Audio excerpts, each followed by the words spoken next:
Guru Kripa Kevalam. Namaste and welcome everyone to Satsang today. Sadguru Shri Muji Baba ki Jai. Very good.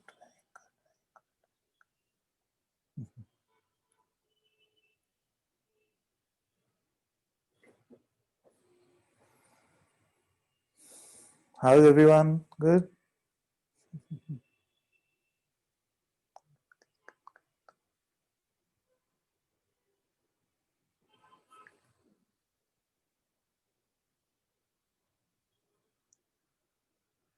Okay, no questions today, no hands. That's good.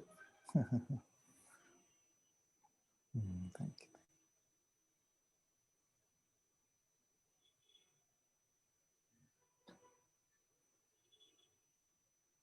यहाँ पे all quiet everywhere. Yes. Today the video is a lot brighter, which looks good. There's some option on Zoom which said low light mode or something. That's why I didn't suddenly have a glow up. One more enlightenment.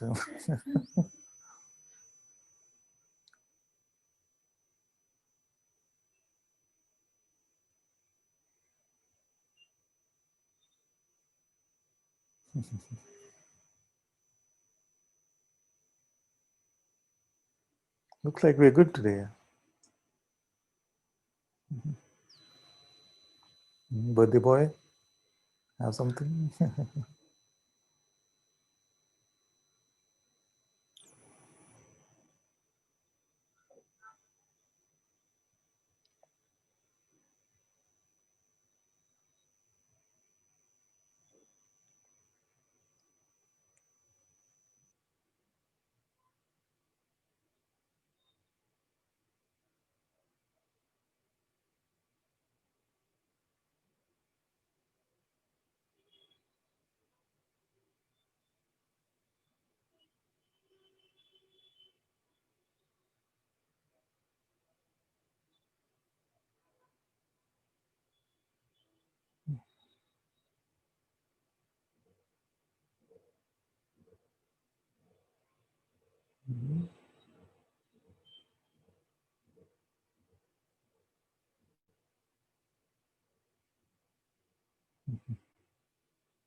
Mhm.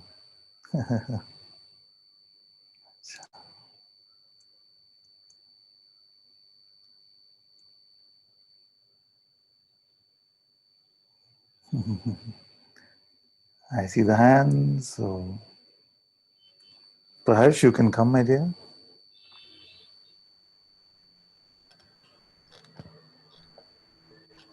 Can you hear me? Just about. Not so well, actually. Yeah, I'm be worried about that. I'm just living next to a highway, so mostly my background noise will be hijacking my voice. Is it It's more fine? like I'm just. because you are you whispering? No, I'm not. Okay, okay. Is it better now? Little? Yes, yes. Okay. Okay. Well, okay. One problem is as soon as I start speaking, I don't know what I'm going to say. It's That's it's good. kind of okay. Okay. Pranam.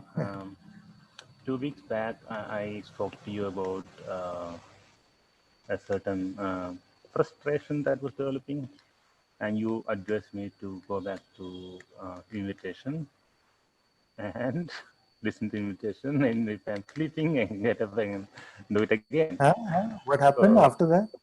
do you, well, after You're that, listening to the invitation. Yes. the sleeping keeps happening, and well, The I sleeping. try again. Yeah, so you advise me to, in case I sleep, get up and do it again, is what you said. Ah, And I tried, ah. uh, and well, multiple things. One, I figured out that sleeping has become kind of an imposter already. It's like almost like I will take the phone, get ready to sleep, and then listen to invitation. It was almost like that. So that helped a lot.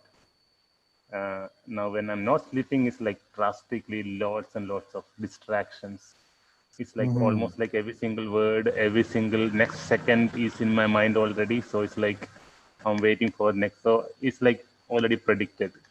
Uh, Okay. so kind of again, I'm in a different soup, something like Hmm. that. Well, I'm carrying on and doing what you asked me to do, but I'm just doing it second time, and after second time, I can't do it the third time. Okay. Maybe And I can never try, but when you do it the first time, mm, or any time that you do it and you don't sleep, what is your discovery? what happens is about 10 minutes, Guruji is guiding us to space or whatever the nameless state is. At that point of time, then there is definitely all that is gone. I'm doing some judgment and evaluation and looking for things and things like that. So discovery is That is nothing. okay. Let's pause for a moment. I'm not really asking about what is appearing, no? What is appearing and disappearing. I'm not even asking about the state. You see? I'm asking about the discovery that you make about yourself. I haven't made any discovery. So when Guruji is asking all the questions, then what are you saying? uh, Are you a different yes? route is taken just before that. When Guruji is asking about,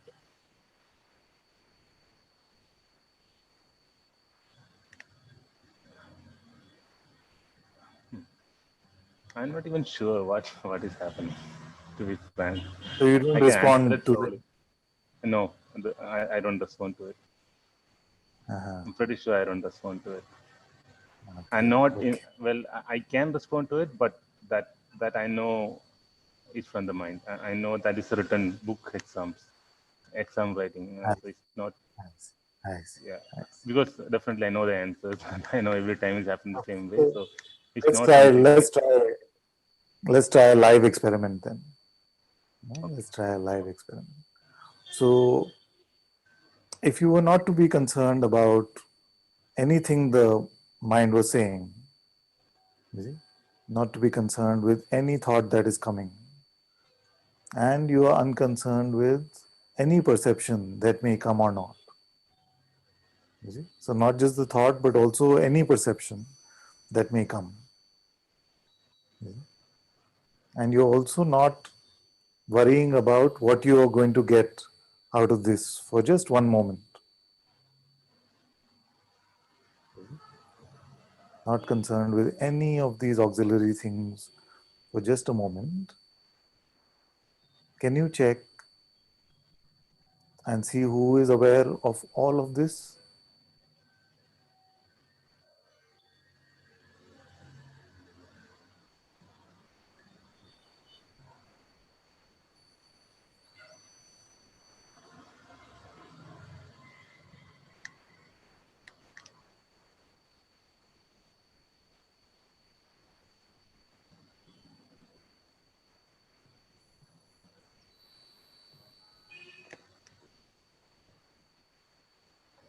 simplest. It is not the most complex answer, but the simplest answer. It is not the most complex discovery, but the simplest discovery. Is this perception that is being heard right now, are you aware of it or no? Yeah, obviously I am. Yes, yes, yes. What makes it obvious? That is very Is it learned unobvious. knowledge? Is it learned knowledge? You had to remember that in when you were 3 years old, you were told that you are the one hearing. It is not like that, no? No, it's immediate. Then yes. Is there a perception of this I that is aware?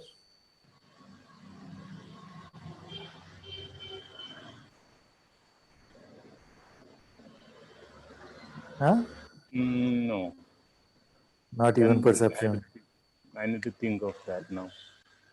Yes, because if there was a perception, you could have said by now that I have finally located the eye and this is the shape of it or this is the size of it. This is what it True. is like, isn't it? You see?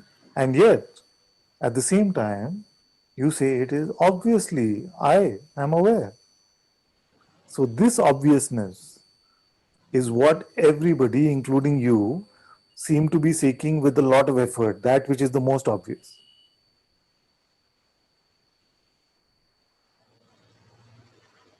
Okay. You see? And why does that happen like that? Because your mind cannot fathom this obviousness of self knowledge. You see, Atmagyana is too subtle for the mind. So it says, but you just said, obviously, you didn't really mean it now. You're stuck with that thing or something. You see, what is your actual discovery? It will tell you, what is your actual discovery? Show me. You see, and it can only fathom phenomenal shapes, sizes, colors, time, space, all of these things. You see, but that moment of innocence where you said, without being too spiritual or Advaita about it, in that moment you just said like a child, obviously it is me. You see, True. now it is not make believe, isn't it? It is not something that you're just doing make believe that uh, it must be me, therefore I better say it's me. It is clear. Please say it. When I said obviously it's me, it was pretty obvious. But now Ah, that you now, asked, it is not obvious. okay, okay. So that space where it is not obvious, don't bother with that space. You see, whatever it may be saying, that I'm very confused, this I had it for a moment, I lost it, all that, don't bother with it. Just again, I'll ask you the same thing. Who's aware of the perception of this voice now? It's pretty obvious actually. It is very obvious. This is all that anyone is seeking. This is your only discovery that you can make, which is non-conceptual and non-perceptual.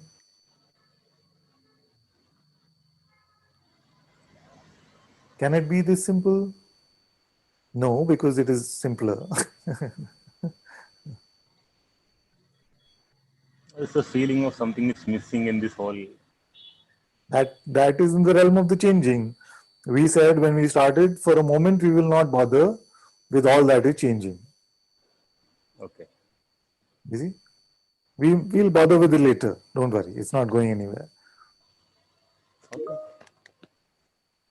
For now, just enjoy this. Let all that is changing, let it change. Let it be effortlessly. You've tried to control it for too long. Let it play out. If the feeling jump around like this, let it jump around. If your thoughts go crazy, saying what's happening, let it happen. If everything goes quiet, let it be. Don't bother even with that. Doesn't Okay. matter what is appearing. Sure.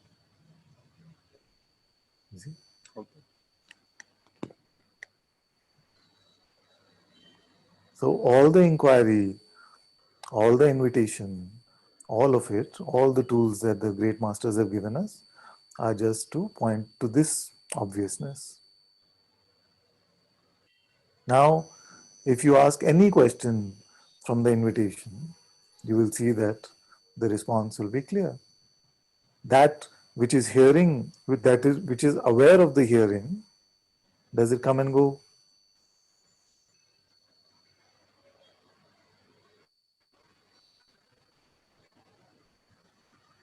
Does it I change? really have to thinking is Don't think coming, about it. including. Yeah. If you have to think about it, don't worry. Just leave it Yeah, alone for I some time. really had. Maybe I had to just leave it for some time because Yeah. thinking is coming Yeah. from like floods. Yeah. But don't Yeah. worry so much when thinking comes, because the idea of this is not to make the mind become fully quiet. It may become that way on its own, but we must not have that expectation. Okay. So now there's a question like, what should I do next? Yes, in a way, it is what should I do now? Also, in a way, it is so what does it mean for me? What does it mean? What does the discovery really imply? What have I really found? How will it change my life? How do I deal with this? All of that is irrelevant, like I said initially to start with. Don't have any expectation out of this. Okay. That sounds good actually. Yes, exactly.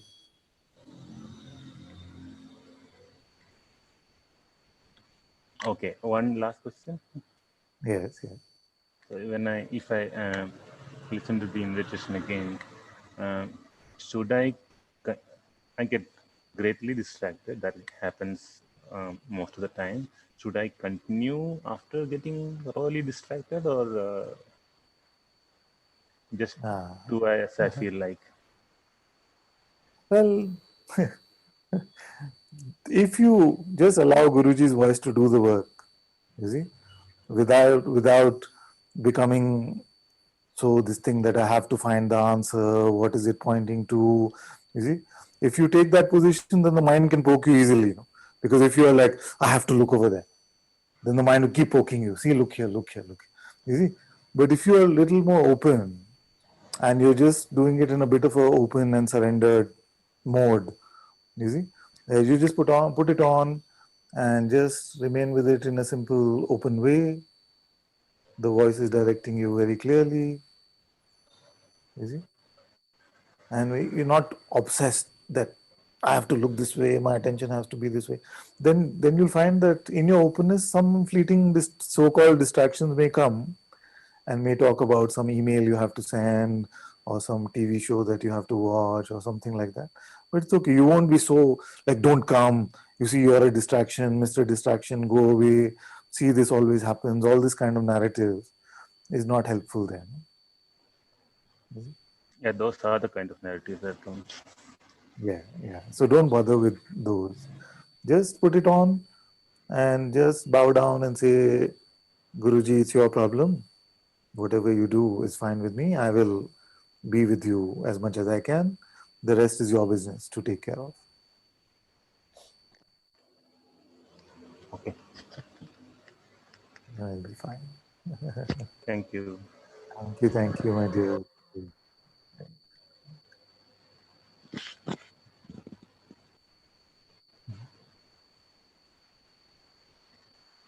So we'll come to Georgina in a minute, but this obviousness, no? I hope none of you felt that it was just for Praharsh, that conversation, because that is fundamentally all that I'm saying. Everything else is just a setup for that. You see, to give you that instant discovery, instant recognition, which is the most obvious and yet the most missed, the most neglected, if not missed. You see, that discovery of your self, which is beyond your manifest self, the source of all that is manifest. You see? So, if some of you feel like you were a bit sleepy when we were having that conversation, I will repeat for you what I said. So, I said to you, now you are aware that you are hearing this voice, isn't it? Isn't that the most obvious thing? It is so apparent. Now, unless you're too caught up in like mental spirituality or Advaita, no? Like you have too many concepts about this. Like if I ask a child, they'll say, "Of course, I'm hearing this voice." You see, of course, I'm hearing it. So, so we have to return to that kind of innocence. You see, let go of all what we think we have understood and learned, and all the Advaita thing about, oh, but I don't know who that is, so how can I really say it is me, and blah blah blah, blah blah blah, leave all that. You see, leave all that. You see, you're hearing this voice, whether you like it or not. You're here for this moment. You can leave, of course, but you see, you're hearing this voice. You're aware of this hearing. You see, you are aware of this hearing. How are you aware of you?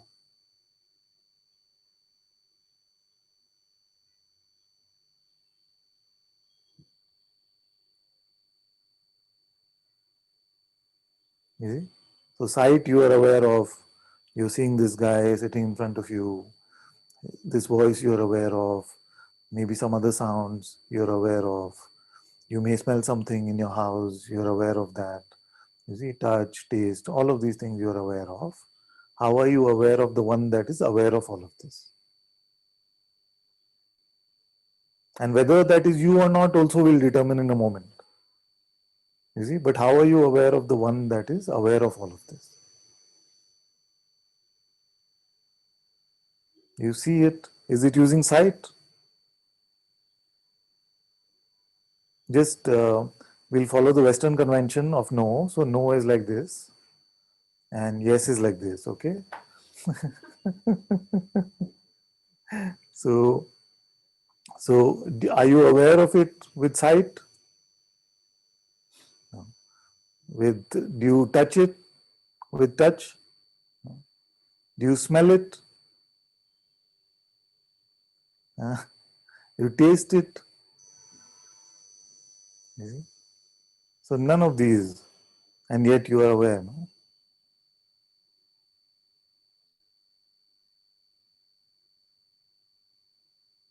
Do you have to think about it to become aware?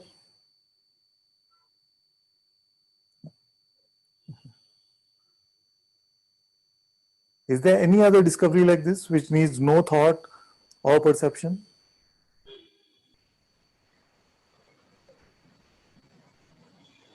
You see? So as Sri Krishna has said in the Gita, that which is subtler than the intellect, subtler than all perception, that is the self.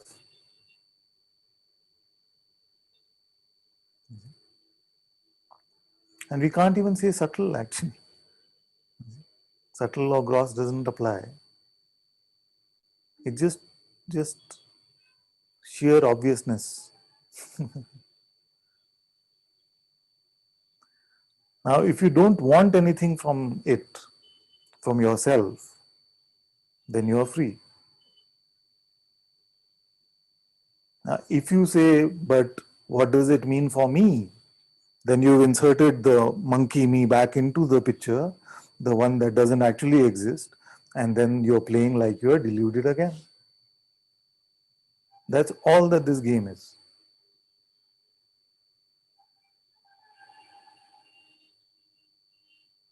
If you say, but I started this journey because I wanted this and this was to come, I was promised this in the marketing, you see, then forget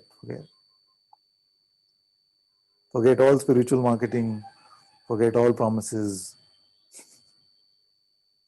You see. And I promise you that what you are receiving is much more than what is promised. But if you look at it through the lens of perception, and if you look at it through the lens of concept, then you will always feel like, but that is nothing. That is nothing. How many times I've seen this, no? When we share the most pristine discovery, many times the mind is yelling, but that is nothing. Or it yells to you another more devious thing many times, saying you may be pretending in front of Ananta, but actually you are just faking it. You haven't found anything. But it is just not true. It is impossible to miss. So don't buy that sneaky voice. You see, it says you are looking all nice and holy in front of him, but actually, you know You know you haven't found it. You see, all this is lies. It's sheer lie.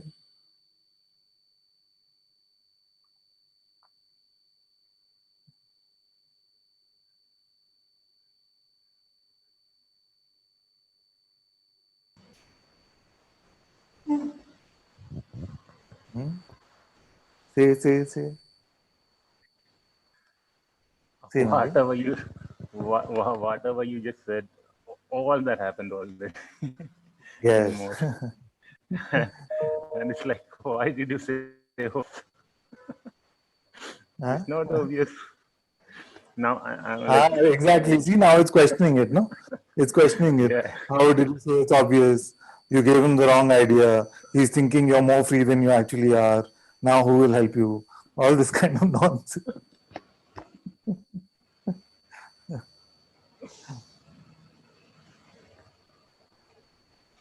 But no matter how many times we do this, it is going to remain as obvious. You see? Now, with any pointing, what happens is that the mind builds up quite a few defenses against it over a period of time. You see, that's why the master's expression also keeps changing, evolving along with the resistances that do develop. So sometimes I may just click, click, click. Sometimes I may say, who is aware of the perception of this hand? Sometimes I may say, what do you know when you know nothing? All that is just countering your mind's objections, the doubts. So remember that when you are, at least when you are in the inquiry or you are in the openness of self-discovery, then if you refer to the mind for the answer, then the mind will always present to you a limited answer. Don't go to the limited for the unlimited. No? If you're looking for tomatoes, then don't go digging under the ground. To go to the mind for the self is a folly.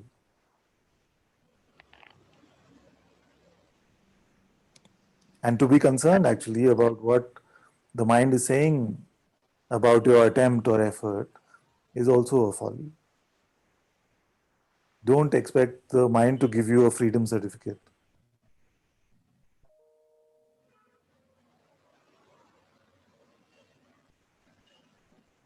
Then where will you go? Do you have to go somewhere? Like if you don't go to the mind, then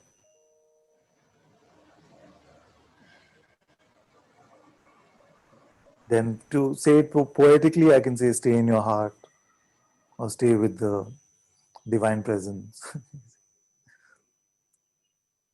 But that stay is something that is already there that way. Many take on the stay to be something that you have to do. You see? So stay with the truth or remain as the self is just a pointing for you to not go with the false. That's all.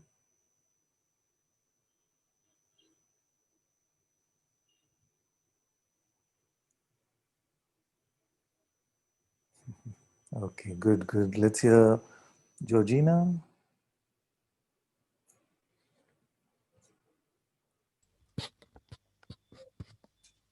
Hello, Father. Hello, my dear. Can you hear me? Yes, yeah. Okay. I think you just answered my question. Well, I should hope I so because that is the only answer I have. yes, yes, yes. I can ask anyway, maybe. Okay, Uh, okay, good. um, yeah. So it seems that when this one is doing housework, things around the house, is Yes, yes, when the mind is the most active, just like um, providing thoughts about what needs to be done next, and just organization, all that kind of that kind of things. And yes. it's when I'm the least present, uh, And I have seen in pure presence that when I'm doing those kinds of activities, even if the biggest event is coming tomorrow, Yes. it's nothing compared to this. Yeah. However, most of the time, that's not the experience Yes. Yes. at those moments, just I those see. specific Yes. Yes. activities. Yes. Okay. Good. So this is a question which is quite natural, and many have this kind of feeling because you Yeah. feel that in satsang or when you're listening to something devotional or watching something else, then you may feel like it's okay. But when you're involved in activity, then it seems like you have Yeah, lost it. Or not just any kind of activity, because when I'm, however, it doesn't happen so much when I'm like interacting maybe, or when I'm doing seva or work. It's just, it's mostly around maybe housework, I think. Yeah. okay. So let me Yeah. ask you and see if we come to the same answer. Yes. What is the best thing that you can do right now to Yes. help the one that is going to play out in some time? Because that should be the question, isn't it? Yeah. Obviously, we cannot transport ourselves to the time where you're doing the housework and help that one. So Mhm. you're saying, what is it that we can do now, you see, so that the one who is doing the housework later is not so affected by thought? We can only help you right now, no? Okay. I can be open now. Yes. Yes. So the Yes. best gift you can give to that one who will appear later is for you Yes. to be fully open and empty right now. Yes.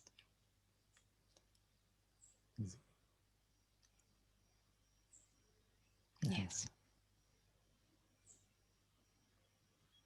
That's as simple as it can get, you see. Because then the mind's tricks of taking you into the past or into the future don't work. Because you say, okay, that happened yesterday, it may happen tomorrow, but what is it that I can do right now to help that one which may show up tomorrow?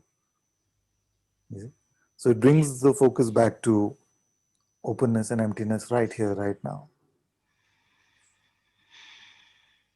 You see, otherwise, what's happening is that in the conditioning which may show up tomorrow, you see, we are allowing that to bother us even today. So not only may something speculatively happen tomorrow, but even right now, we are only concerned about that, and hence we are already mentally there and not really here. And this is a very common trump card that the mind can play. No, you keep saying, yes, yes, you're okay now, but what about, you see, some will say business meeting, some will say housework, some will say something else that may keep changing. You know, some may say when my relationship is bad, some may say when my health is bad. Whatever Mhm. the occasion may be, it Mhm. is just a trick of the mind to take you away from your magnificence at this moment. Okay. You see, if you meet God now, then God will take care of the one tomorrow. Okay. Mhm. Thank you, Thank very you, good. Father. So welcome. So very good. Okay, Atmajyoti has her hand up. You can come, my dear. Hello, Father. Hello. Can you see me? Always the same style, no? The silhouette. At least something. Yeah. It's just the pure presence of Atmajyoti. Mm, yes. Father, this is so, Huh? so. Um, what is being experienced here, right now and lately? Like a lot of fear, and it feels like it's like being built up throughout the time. like, I don't know, something, you know, you know me a little bit, and you know that I have quite a dark mind, let's say, like always something negative, always. But usually it comes like me inside, right? And it feels like since this threat inside doesn't work so much, it kind of started to like, it feels like threaten me, something like that. It's no longer, if you know what I mean. Like even a couple of weeks ago, I was just like sitting in the morning and just listening to Robert Adams' Satsang and just following him, and it just came like energy in itself, like so like threatening, like I feel like my body and mind, and I got so scared. And even to speak about it, I feel scared. And it's so ridiculous because I understand that there has to be someone to be threatened. And okay, and this kind of this attack, like with the time I spoke to someone from Sangha, and I was like, hey, let's not make a story out of it.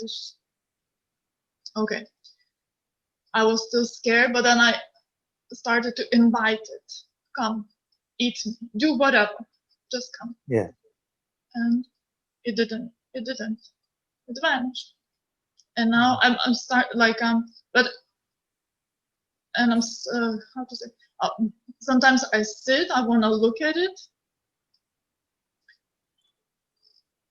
and I don't know, it comes, but So you said it vanished when you welcomed it and said, take what you can take. yeah, but I went was away. so scared, but either way, Yes. it was just like, okay, whatever. Very good, very good. I'm happy to hear that. So then it diminished, and now? Well, there is something like a belief that, let's say, that it's true, that it can do something, like even, let's say, some what's the word, adversity is happening in life, and it feels like this energy is doing this, because I'm starting to see mind more as not as a part of me or as my voice, I don't know, but more as some entity in itself. Just, I don't know, even yesterday I was sitting and I was like, okay, I'm having a mind attack. Oh, this is such a horrible situation. This is mind attack. And I'm sitting with this and I'm looking and I'm seeing that very clearly, that to have, for someone to have a mind attack, you have to be in time and space. Very clearly. Well, do you mean that for the mind to show up, you have to be in time and space, or do you mean that to feel that you're to feel its effect, it has to be. And by affect, do you mean that something like an emotion or some sensation? Is that what you mean by affect? Yes, because it doesn't come only with thoughts. It comes more with a, more. So if in the play of this Leela, sometimes what I call the 1-2 punch can come. No?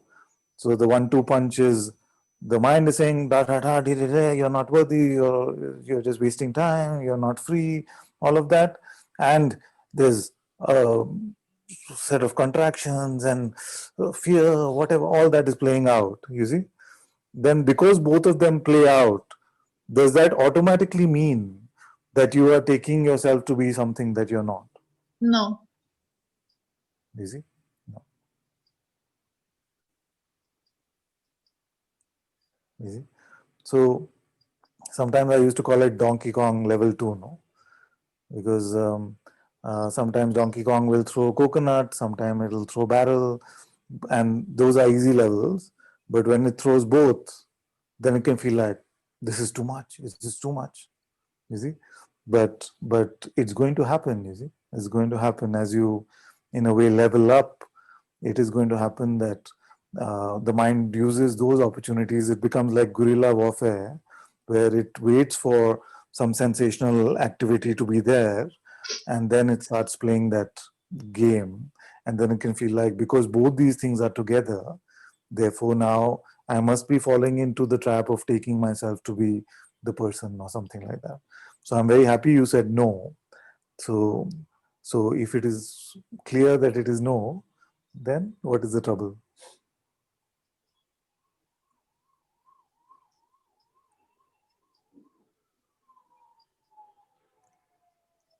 No, no trouble.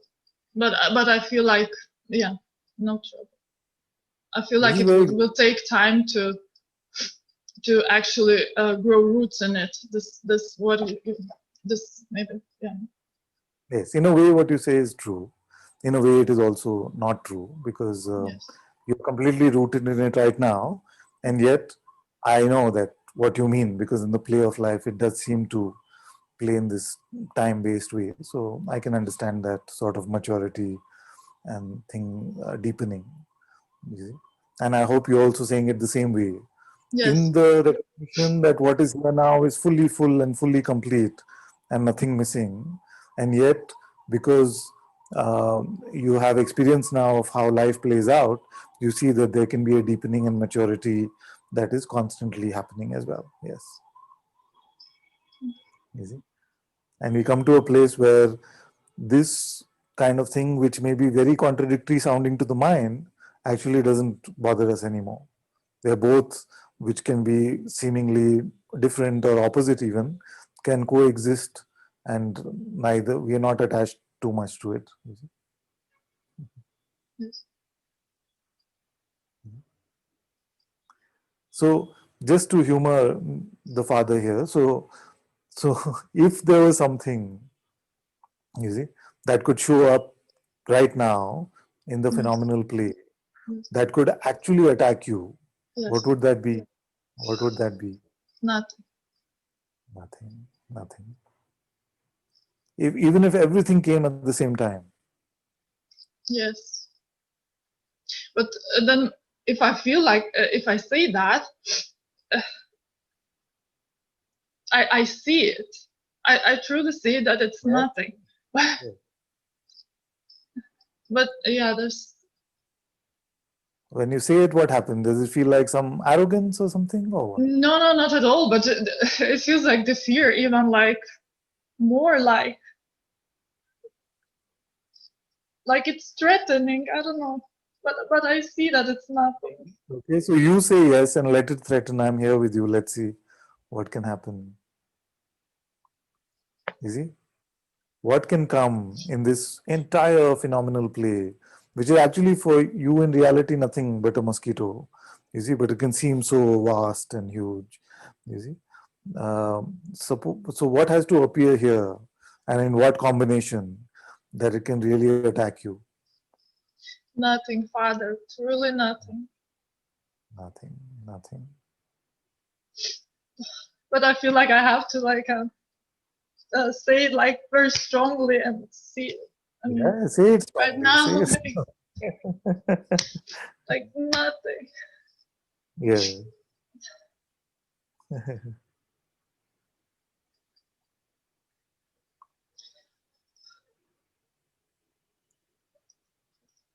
I'm very happy. I'm very happy with your report also, because when this attack, this seeming attack was coming, you said, okay, let me see what it can do, what can it take. That is beautiful for me to hear. That's very good. Because now it is settled into your heart that that which is true cannot be taken away, it cannot come and go. You see? So although some fluttering may happen, some like little bit of oscillation, but you settled for this and said, okay, I'm here. What do you want? But Take. I feel like it's not just a little bit. It's just constant. Yeah, Not constant. But at the end, what is a lot? How do I compare? But it feels exactly. like Great. it's coming, and it's fine. It's not like I'm. Please don't come. You know, it's just this fear thing. I was a couple of weeks trying to see, but Yes. And this fear is very natural for all those, or most of those, who are on this path and making headway into self discovery. It is a very natural report that we have that this fear comes. You saw this one and sitting in front of the hot seat in front of Guruji, and this one was like, what's happening? Nothing was happening, but all this was happening. yes. So it's very natural for it to come. We don't have to worry about how long it comes for, when will it go. Don't have to worry about any of that. Open empty beyond that. Yeah.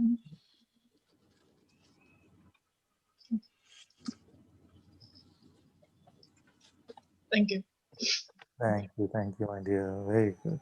I will have to listen a couple of times to this conversation. But yeah. You're welcome to listen. Thank you. Good, good, good.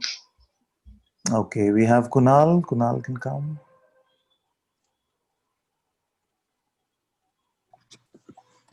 Ah. Hello, Father. Hello, my dear. Hello. Um, so I feel like right now I'm kind of moving into a more clear light, which is very optimistic for me since we last spoke. Um, I'm getting into a space where I feel like I don't need to really rely on any thought to function in daily living. Things are just happening as they are.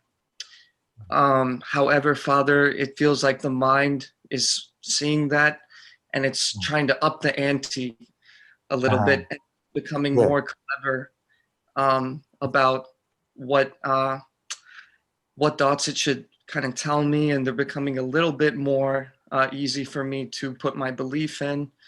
They tend to be kind of paranoid almost, and very everything is threatening me, and I can Yeah. sometimes laugh about it, which is good, but sometimes I do get carried away by it, Father. But I also trust that your grace is more powerful, because I'm starting to see that it's not just mumbo jumbo. It's a reality. There's a grace there somewhere. So if I guess maybe I don't even know what I'm asking you, but just That's wanted, always good. yeah. That's always good. Mm, Okay, so some things are coming up here, and I will say mm, them. If I forget about this part about the mind leveling up, then just remind me, and I'll come back to that in a moment. But mhm, firstly, it is important as you're discovering the free flowing play of consciousness. You see, we must not ever feel, not that you're doing it, but just as a cautionary tale, because I've heard so many fall into that trap. We must never feel like it is some sort of a cheat code that God is just doing everything for me and everything just works out for me. You see, so mm, we must remember that all of this is happening, and it is the play of consciousness that it is playing with itself. There is no individual entity here who can make use of it or get used by it. You see, so mm, it is not something that you can derive for any sort of benefit, phenomenal benefit. You see, although those may come in their purity on their own. You see, mm, but if you make it something like, I'm just going to give up, you see, put my hands up, and you see how everything seems to work so well for me. You see, everything works always perfectly, but not for the me. You see, and the minute you if you ever fall into that trap that it works perfectly for me, then the mind will use that as a setup for failure. You see, mm, it'll show you that it can squeeze the me again. You see, because if it becomes like a desire about how something should play, then it doesn't work like that. So I keep cautioning all the sangha members that it is not a it is not a god mode in the game. You nice. say Okay. non-dualship, tak tak tak, Advaita Satsang, tak tak, and then everything we want will come to us. You see, God is now going to just take care of me. You see? It doesn't Mm, help the me in that way, and it is not meant to. You see, God mm, is playing with its own creation. You see, and and the play of this body mind. It's just a part of that vast creation. We don't have to think that it is meant to serve this body mind in some way. You see?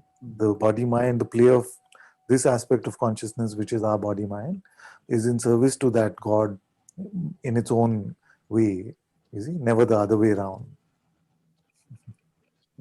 Okay. That'll save a lot of trouble, because many times we can experience this, and what happens is we just let go, and there's a sense of relief, no, because we've been keeping so much doership up.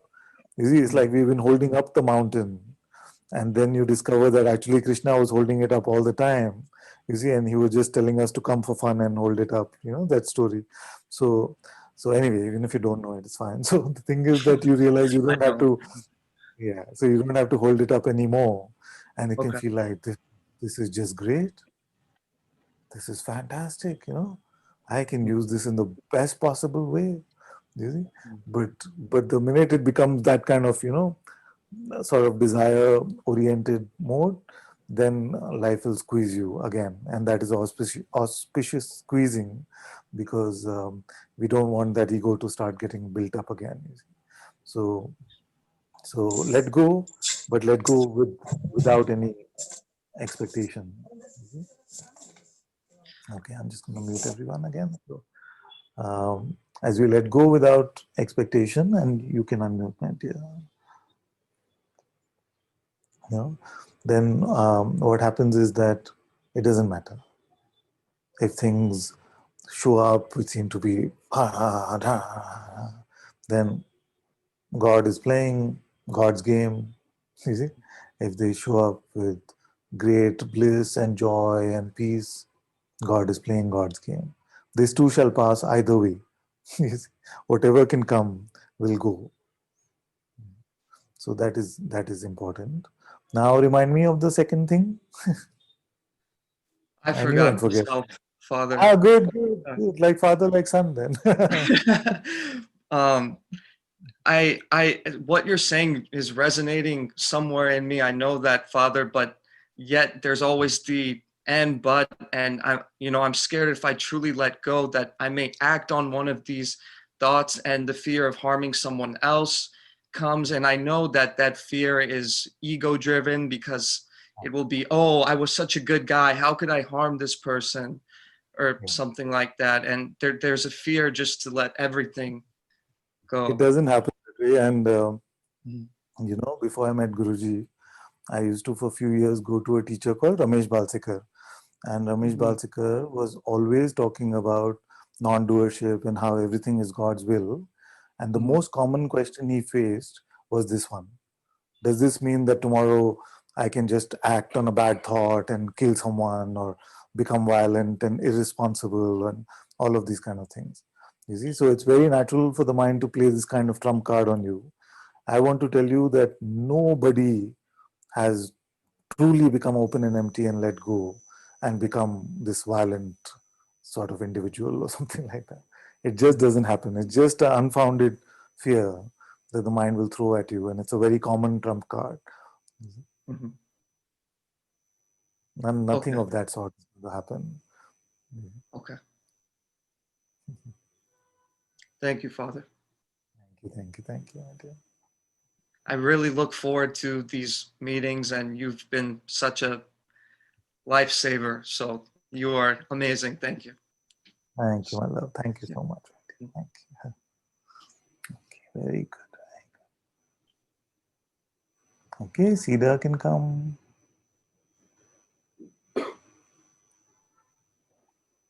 Okay. Yeah. Hello. Hello, my dear. Um. Actually, you already know that I'm going through something, Yeah. and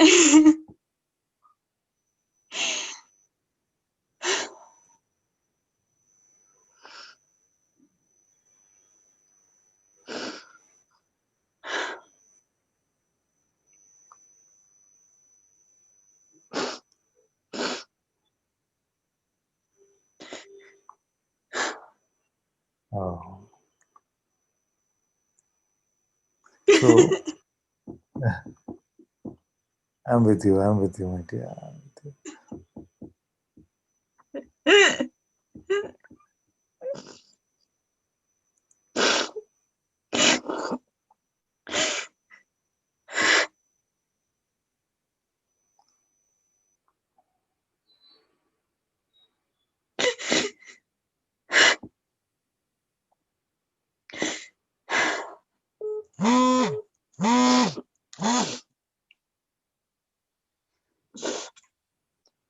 It was coming from my phone.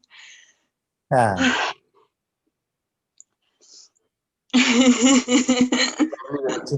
watching you live and calling you and saying, "What's going on with you?" It was an alarm. Alarm! Wake up! Wake up! Wake up!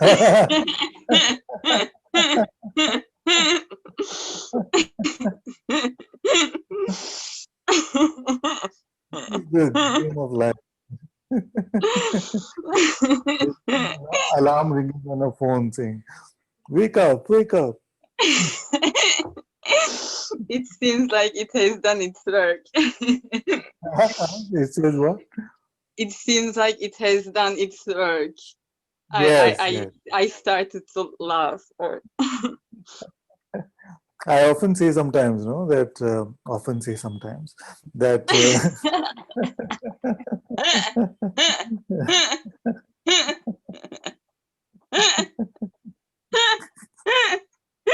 I don't know what to say.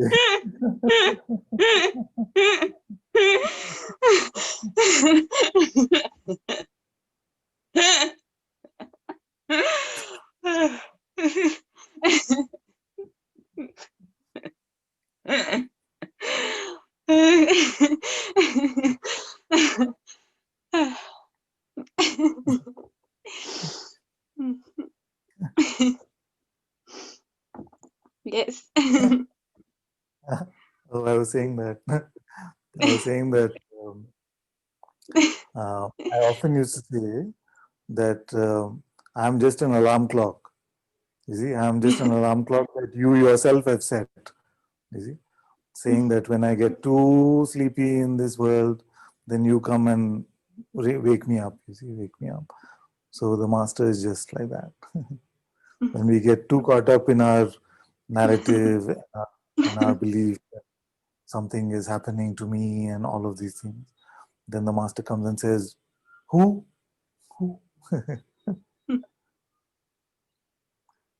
Like an owl, no?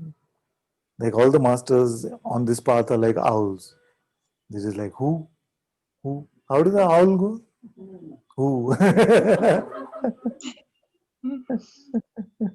So I was just going to say, actually, when you said that you know that something is happening with me, I was going to say that I know that something is happening, but to the me to which it is happening, I'm not so sure. Yes. Mm. I don't know. It's little bit different because also it doesn't feel true. Like it's all mental. So like I have base now. I feel like this, like the outcome of all the satsang and being with you. Like base is here, but When I you say don't know. you have like a strong foundation, you feel. When you say base, what is it? Like a foundation, or Something is unchanging. something is Yeah, clear? Okay, always. good. Yeah. No, The background is just yeah, untouched. yeah, Yeah. yeah. I don't know what to say more, but too much And things has can you go from background to foreground? I don't go anywhere. Background Ah, is here and foreground is just so much unclarity and burping also, and desire has come up and it's just all mixed up, and I don't know. I cannot also represent it as a problem now again. but but for for a couple of weeks, I'm not in a good state of mind, and I always wrote to you, but um, I wrote to you, and then I feel good, and again I go in the same direction with the mind. It just continue like this. So I just wanted to come up, and I don't know. I cannot ask I want to help. actually say something about this point, no? And I want to get everyone's opinion on this, and maybe you can also give me some feedback. So, what is happening in the life of Ananta is that besides the time that I get to spend in the satsang hall in satsang, most of life is going in a lot of work and a lot of things are happening. So, what happens is that many times I get a lot of messages. No? I get a lot of messages from my children, all the Sangha members, everybody's writing. But many times I'm not, especially if something like needs for us to look together, you see, those kind of opportunities I'm not able to make. Usually if it just love you my child or something like that, then I'm quick to just send that. But if something is just playing out and I feel like this could do with some looking together, then I feel like I leave it for later, but that later never comes, as with most things in life, you know. So my feeling was that if we can get all of you to help each other in some way, you know, just as not as teacher and student, but also just like brother and sisters in the Sangha, to talk to each other when somebody is going through especially low time, then I've been actually advising Sangha members to talk to each other and call each other when somebody seems to be in trouble of some sort. But what happened many times is that I've noticed that when it is among the each of all of you, then there's not so much receptivity coming from the other side. It just feels like, no, I only need to speak with Ananta and only he can help me, you know. So not, I'm not talking about your case, of course. I'm saying generally what happens is that when I try to say that maybe you can just talk to each other and, you know, just point to each other, what is your highest discovery for each other, and doesn't always have to come from Ananta's mouth. It can be the Sangha supportive and helping each other as well. Then I feel like many times there's not enough resonance with that kind of thing. And I just wanted to get everyone's feedback to, and I'll do whatever you guys say. If you say that that is not going to work, don't direct us to talk to someone else in the Sangha. And what will I do? I will just point you to someone who is in that moment in a little more clarity or in a better place. Let's put it that way. Not to say that they are in some, you know, not necessarily in some permanently open place or something like that. So, do you feel like this sort of Sangha support environment is good, or do you feel like not so much? It's not so helpful. I think after hearing from you, it can be very helpful, because as you said, yes, actually, at least for me, that only Father can help me. Nothing, no one else can help me, even though I get help from Sangha, or, you know. But after hearing you, the natural trust has arisen, and yeah, by your grace, I'm sure that it's going to be very, very helpful, and more than this. It can be reciprocal, you know. Today you are not feeling so good, somebody calls you and just listens to you and gives you a shoulder to cry on in a way, and then tomorrow you can play that role for them. Not that it has to necessarily be that way, but it's just among the family, you know? We're just nobody's higher or lower or something like that. It's just that we are all here to support each other in some way or the other. And there are always moments where some seem to be a little more open at that time, and some seem to be afflicted because of life situations and things like this. So I feel like it'll help. Also, it'll help Ananta, because sometimes then I feel like you know, I'm not able to help as much as I would like. But if I feel like some of my children are taking care of my other children, then it feels a bit nicer. You know, it feels a bit better for me. So I'm also getting a lot of chat about this, and read We are some of. also happy about this. Good. So Amba said, "I love what you are saying, Father. I feel this is what the Sangha is for." Yes, actually, exactly. That's the Sangha. In fact, they say Buddham Sharanam Gacchami, and they also say Sangam Sharanam Gacchami, which means I go to the refuge of Buddha. You see, but they also say I go to the refuge of the Sangha, because the Sangha is also the Buddha. No? So I feel like I noticed this actually, that when I started doing the listening sessions, and I also encouraged everyone to do, but I noticed that not so much was happening with the others. It was just like my sessions got booked up till August or something, and then with the others, they had a lot of time free, but it were not really. Everybody just feels like they have to hear it from this mouth or something, but this is not true. You see, I feel like the Sangha among themselves also can just be a bit open and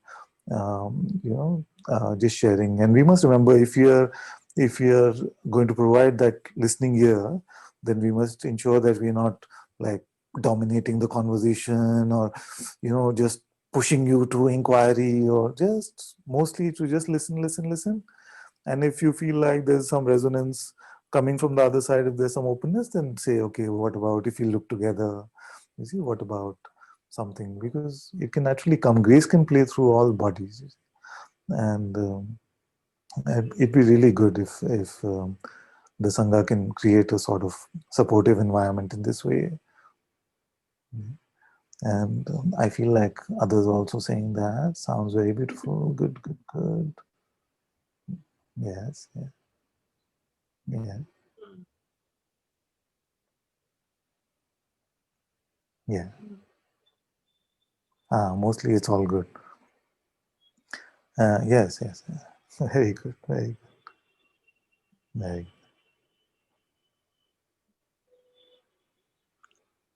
And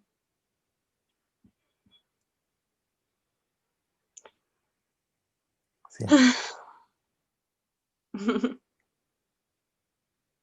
I'm so happy for this, and Yeah. yeah, it seems like this is a solution that I need, because what I was experiencing is just, yeah, whatever it was. And while these things were happening, not as an event, but just too much mental noise, and couldn't find any space or a touch of spirit, let's say. Just one or two events has occurred that, like, the touch of Sangha, and it was Yeah. completely, it's like such a remembrance, like this was all I need. So I'm just so happy that this like blossom from your heart. So thank you I so feel much. like I'm very happy to encourage this, especially if it is the format of the listening sessions. If you have just that format of non-judgmental listening, and all of you are able to support each other in this way, and um, because the format is different, here we come because, and obviously it helps in all ways, but the thing is that we cannot constantly be in this environment, and it'll be very nice if we get this kind of supportive system going. It doesn't have to be too like red tape-ish and process oriented, and it can be quite spontaneous. We can figure out some and easy. and by your grace, we sure and we know that it will be like this. So with your grace alone, it can work. So thank you for blessing us in this way. Actually, you are the one who gives us the power to listen and to talk. Even you are the one who can make all this possible. So thank you so much. Very good, very good.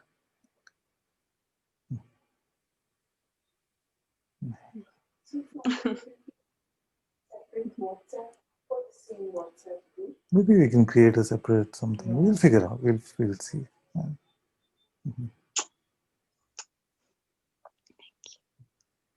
Thank you, my dear. Thank you so much. Thanks, dear. Thank you. Thank you.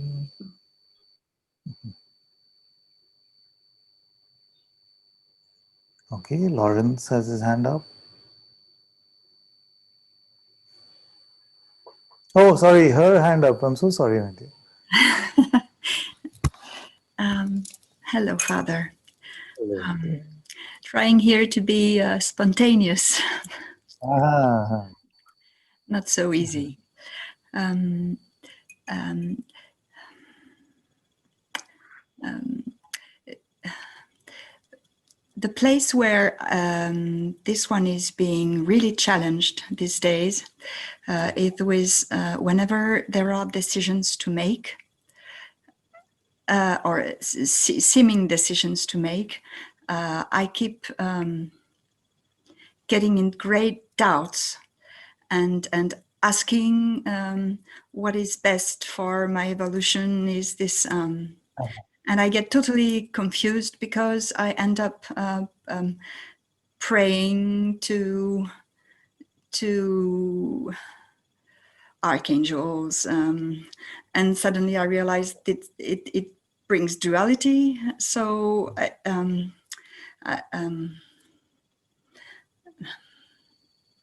the thing is, how can I put this? What has been really challenged is doing, action, non-action, because of thanks to this situation there, I've been confined, so it's been almost many months of being alone, not allowed to leave home, whatever. So the thing that catches me most is this. My activity has gone down almost to nothing. So there is great. How do I put this? is there a sense of isolation or what? No, always.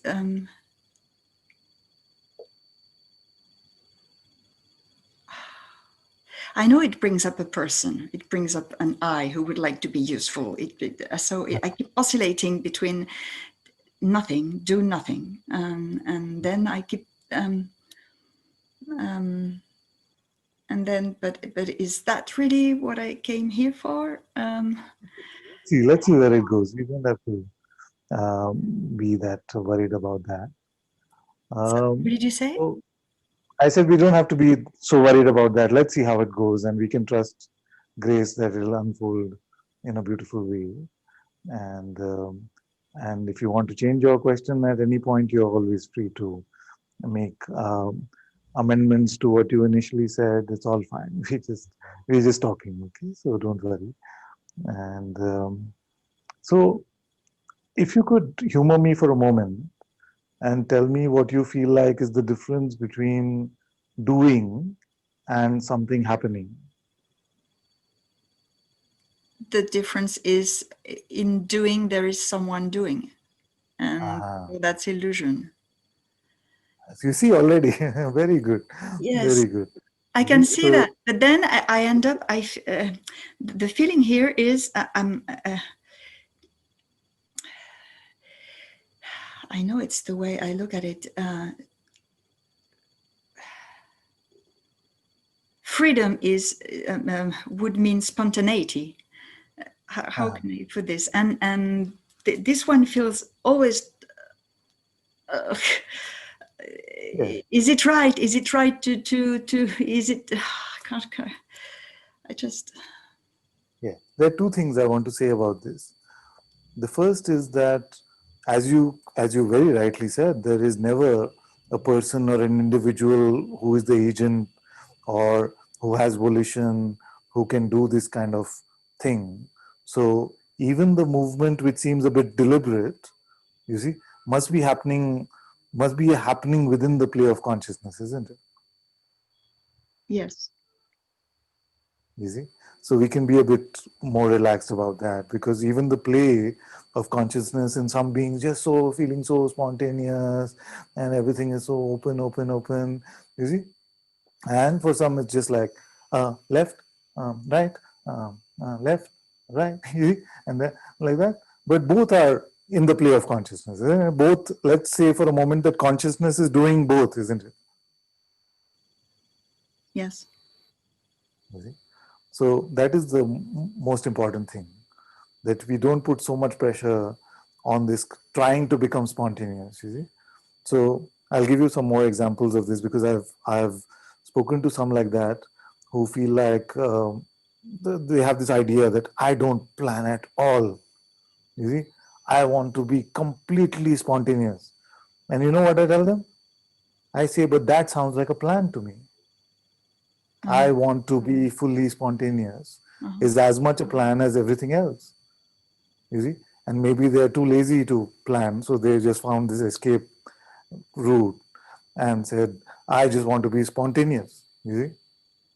So, so whether you say I want to plan, or I want to be spontaneous, both ways, it is just a plan, just a plan in different colors, you see, and not even that different actually. Are you able to see this? Yes. Because to the mind, these are the two opposites. The free ones are spontaneous, you see, and the bound ones are planning. This is the idea that we have, no?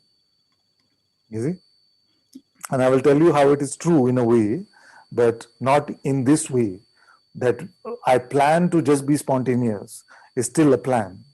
You see? That much we see? Yes. Yes. Very, very good. So we notice both of these things, that no matter if it seems deliberate or it seems like somebody is so open, both are the play of consciousness, firstly. And secondly, those who are saying, I'm just such a spontaneous guy, you know, I just like to be spontaneous. I have no plan. That spontaneity is their plan. Mm. You see? Yes. And it's a bit subtle, so it takes a moment to just catch that, because we are used to it sounding like it is two different things, and I'm just pointing out how actually it is the same thing.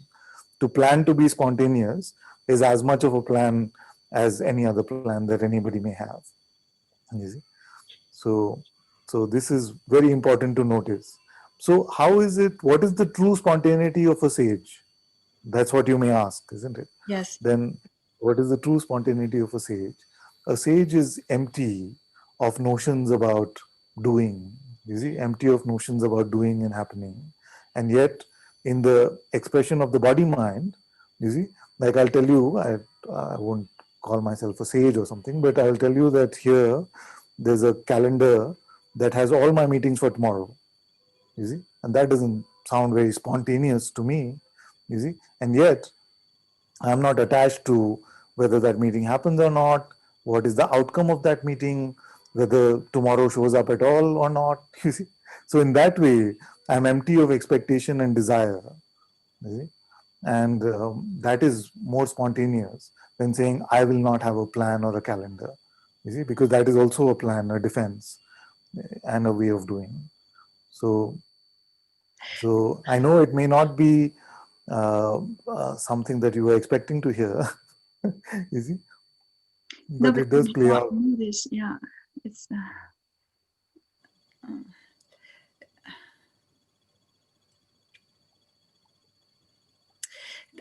I suppose it's.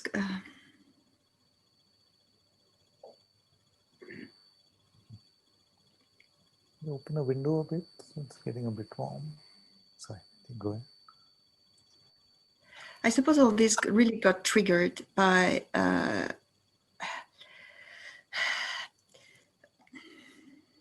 the sense that anything that will happen will happen.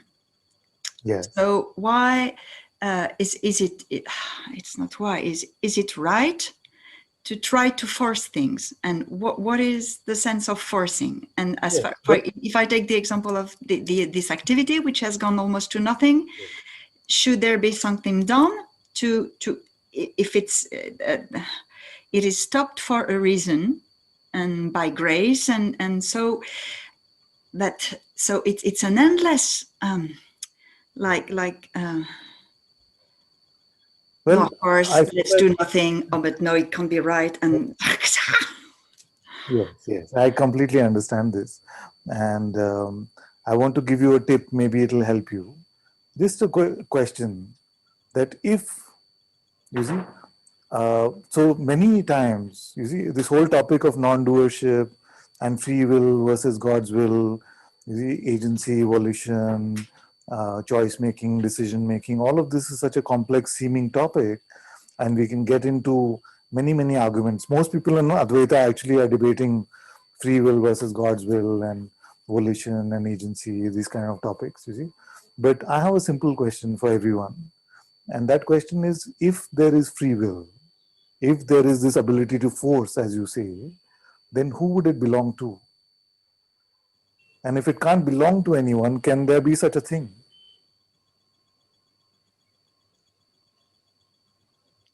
there's no free will. Easy. And in a way, then we can say that if all there is God's will, and God's will is completely free, then the only free will is God's will. You see, but we cannot, we should not. So basically, it's challenging the one who doesn't want to make a mistake. Is that what you're saying? Exactly. So when we say that it's all God's will, there are two ways to approach this, isn't it? The first way to approach this is to say, therefore, then I am just a puppet in God's hands. And I have, this is such an oppressive way to live because God is so unfair and all these things happen to me. That is one approach we can have and say, okay, I have no free will, it's all God's will. But the other approach, and that is what I'm pointing to, is that there is no distinction between your presence, your being, I amness, and God itself. You see, that is the one God. So then the distinction between the me and God is dissolved. You see, and then therefore, for as consciousness, all there is yours, and everything that happens through your will, but not you as Lawrence, not you as a person, but you as consciousness itself. So the doubt comes from arrogance. Yes, exactly. So if well, no, I mean it's okay. It's not it's not a serious diagnosis because the arrogance, the way I define it, is just to take ourselves to be separate from God. Yes. That itself is, you see, Yes. that's it. It's not like I'm super proud or something. No, but it's like the subtle belief in a person disguised, something like that. Yeah. That's where this question can be relevant, isn't it? That can I make decisions, or does God make them for me? Do I have, how much free will do I have? Is my life 20% free will, 80% God's will? But then who is this one who could have that 20%? You see? And I'll tell you something strange. Even those who have come to the discovery over and over again that there is no such individual entity, somehow this doership is such a strong conditioning in this play of this Leela that they still say, so then what do I do next? You see the joke there? You see, I discover there is no such me. You see, and there is just consciousness is the one doer and the one experiencer. You see, so now what do I do? But the thing is that I keep praying to be acted, but this is still. Okay, I'm not sure how to express what I. Yeah. Are you saying that you pray, your prayer is that may you be acted upon by God's will and may your body be an instrument to His will? It's not a bad prayer. It's not a bad prayer to start with. But as this prayer develops, what you'll find is that this seeming boundary, because you may start like this and say, it please maintains God. duality. Yeah, it's okay. So it can start like that, where our head is bowed down and we say, please God, let this body be an instrument of your will, and may everything that happen in accordance with your desire for what you want to see. You see? But as we truly keep our head bowed down, more and more the sense of distinction will start to dissolve. You see? It's not a bad approach. It's very much like surrender, but initially it can feel a bit like duality. But it itself, this surrender itself can flower into the absence of distinctions. You see, so That's what came lately, actually, because Guruji said, "For you now," and it actually brought me, and through your satsang with you as well, to surrendering. And the other day it was, what's the difference between surrendering and giving up? So it's always this, it's another thing around doership, and the thing is that in English you've got two words, but in French you've got one word, but with one slight difference. It's abandonner, to give up, and s'abandonner, to surrender, which means like surrender oneself. It's the S of self, or sacred, or whatever. And I think that this is like... Can I tell you a simple tip? A simple tip would be that wherever we can have that play of trying to determine these things, what does this really mean? What is the difference between this and this? All of that, you see, to let go of that playground is to surrender. Is to surrender. You see, wherever we can form a judgment saying this is right and this is wrong, oh, it's more like this actually, less like that. You see, that is the playground of suffering actually. You see, we can leave that for a while. Yeah, and it's like discernment is something that is going to combust into, and it's as though they was trying to do it with the mind. Is that it? In a way, but the discernment that I'm talking about is actually being able to discern that there's a play of an intellect which can have its opposites and its judgments, and there's a discernment between that and your deeper intelligence, which is your heart, you see. So that is the true discernment. And how to get to the heart? You just let go of this intellect for a while, and you notice that what is playing is just the heart. Yeah. You see, and this is very important to point out, because many can feel like discernment is just something that happens between two judgments in the intellect. Yeah. But that's not the discernment we are speaking of. Thank you for that. Yeah.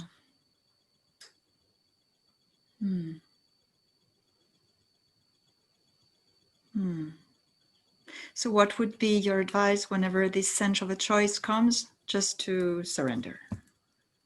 Yeah, just to let go of that playground where that idea of right decision, wrong decision, because that was the in the famous story, in the most famous story probably in the world, that was the bite that Adam took, isn't it? Of the apple. That was the apple.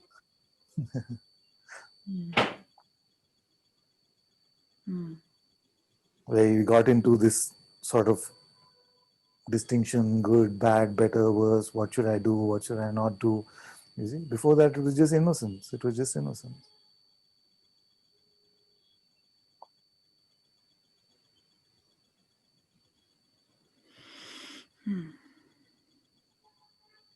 So this return to this innocence before, it's very childlike. It's just like a childlike way of existence.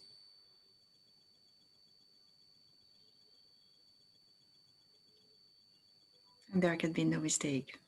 Right. There is no such thing. Yes, yes, yes. Yeah. Thank you. Thank you, my dear. Very good. Very good.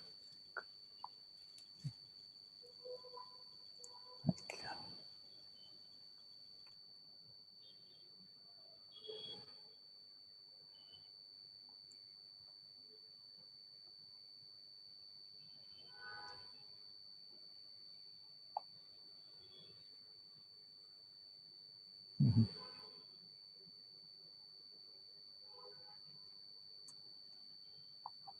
Amba is saying that sometimes when I have needed to speak with someone in the Sangha previously, I have just looked to see who is online and asked them if they're willing to listen in that moment. That's very nice.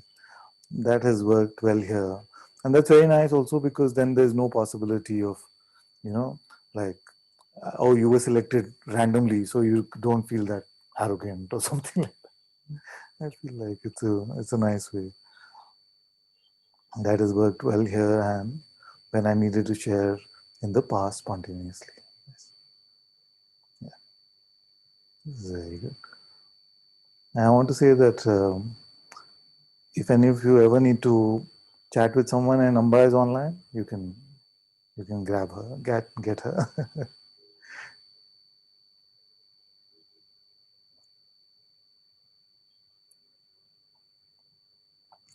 I'm missing a few things. I feel like I've answered them.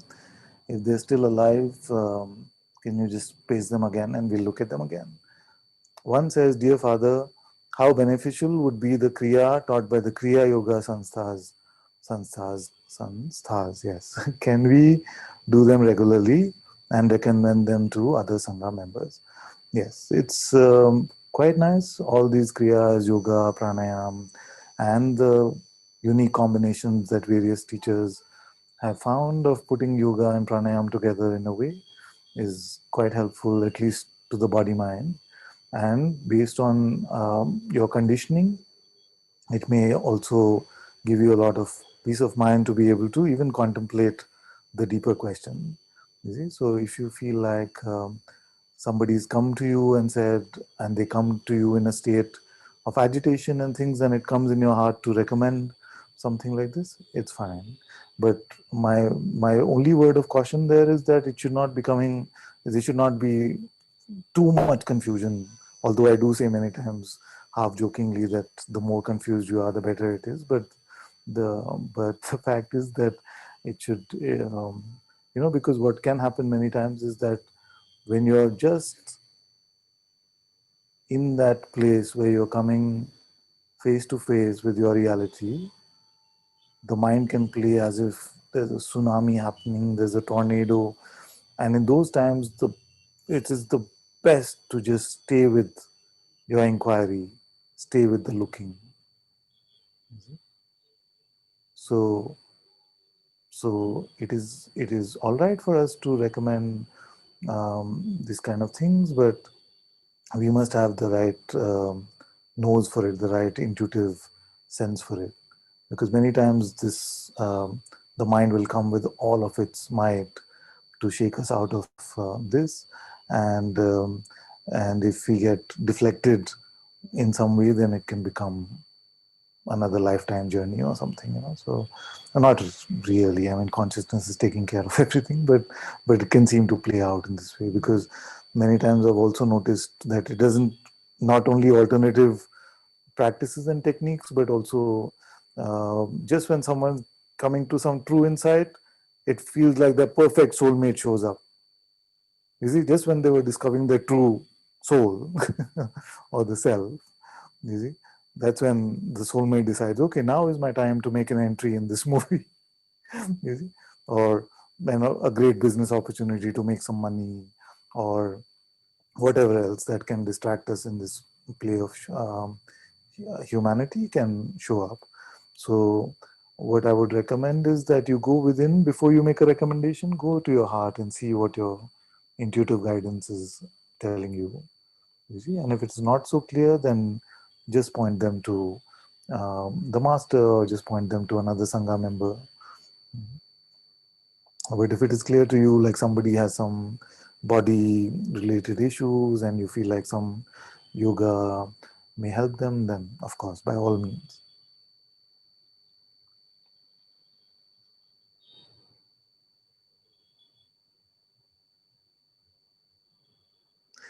One says, can a happening be also seen as a thought construct? Yes, yes, absolutely. That's when not even happening.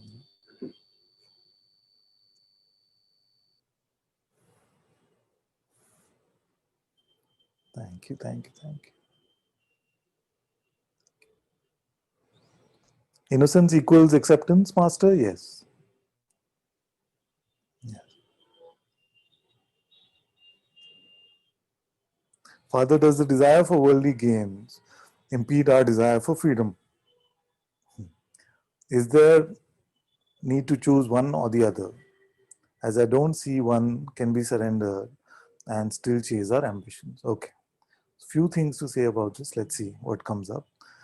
Like, firstly, I wouldn't call, unless there's an expectation of a particular outcome and what that means for me. You see, if that is not there, then I don't call it a desire. You see, I would more call it a longing. You see, you're just longing for the Lord, independent of what outcome that happens. Like the great Indian sage Meera, she was told, you're going to die. You see, we're going to have you killed if you keep going like this in your devotion to Krishna. But she couldn't care. You see, so not only did she not want a particular great outcome out of her spirituality, she was willing to give up whatever this mortal world has to offer for that. So if that is our, what we are calling our desire for freedom, that we are just longing for this truth, we are longing for God, we are longing for reality, independent of what state the body mind has to live in after that, then I won't really call it a desire. I would call it pure auspiciousness and grace. You see? But if it is desire for worldly gain so that I can be a certain way, or desire for freedom so that I can then be a certain way, you see, then also in a way I wish that your desire for freedom grows, because hopefully you come to a master then who can point you to away from desire into true surrender, true longing. So, and to be a bit flippant about it, we've had all the desire for worldly gains for a very long time. No? How much worldly gains has that given us? You see? So now try playing it my way.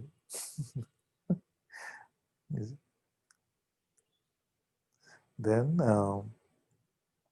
then you say, as I don't see one can be surrendered and still chase our ambition. I feel like I've answered that.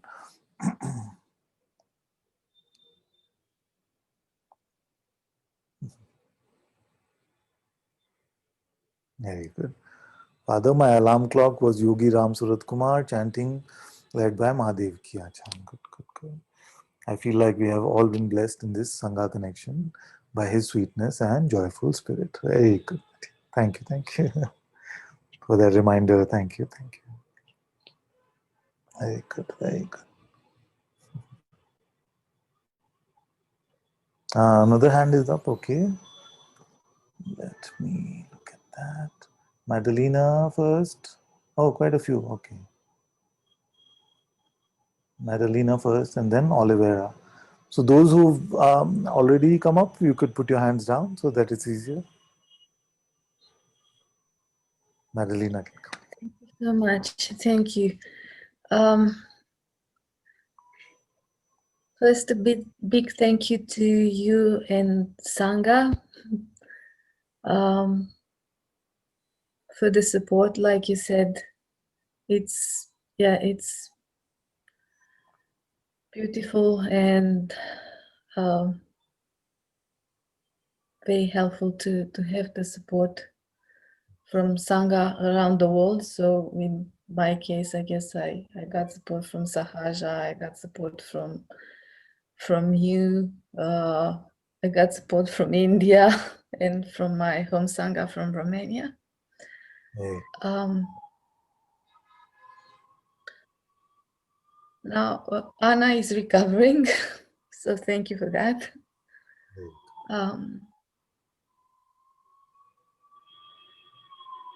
And my son was here in the beginning, and when there was no hand up, and he was saying to me, I saw him actually. I saw him. Yes. Yeah, and he was saying to me that you should put your hand up. Now is your chance. And so yeah, it is sweet. And I asked him, what do you want me to ask? And he said to maybe just say that I'm a bit nervous and less patient lately.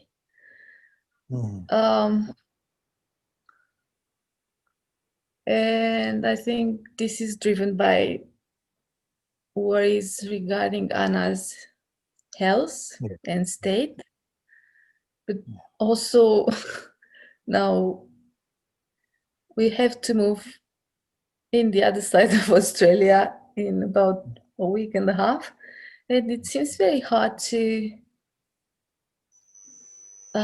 find accommodation for longer periods of time here in this time with COVID. So what I observed in myself is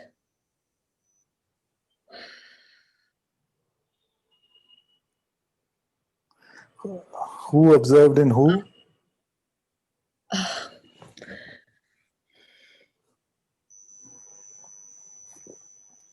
look, sometimes when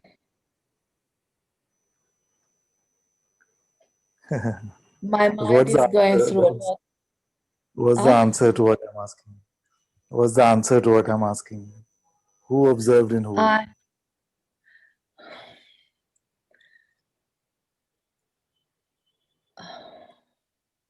I observed in my mind or in mind. I'm not sure if this is the right expression. The observer.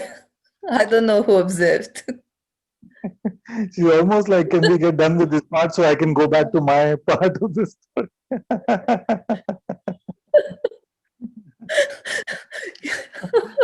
I don't know what you said. To go to the first. Something happened to our sound. I say something, Madalena? Let's hear. Can you hear me? No. Not good?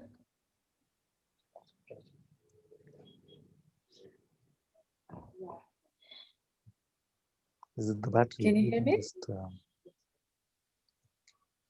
Not yet? it's okay. Sometimes it's too much noise. Just give us a moment. We're getting it together. You can contemplate my question. Yeah.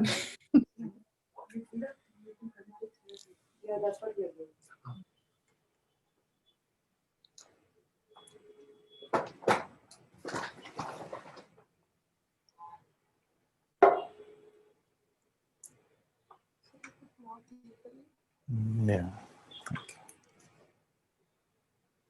Yeah, the rest of you can hear, but our speaker, we have an external speaker now because we've connected the mic to the speaker thing. Now say something. Can you hear me now?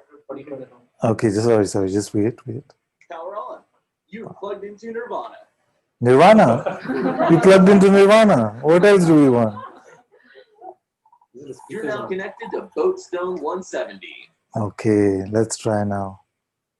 Okay. Sorry, my dear. Yes, good. We hear you now. All good? Yes. Okay. Look, if I say it's me who is observing, I still have a sense of overstatement.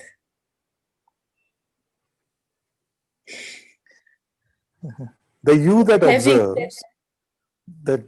observes, does it have a location? No. Does it live in a house? No.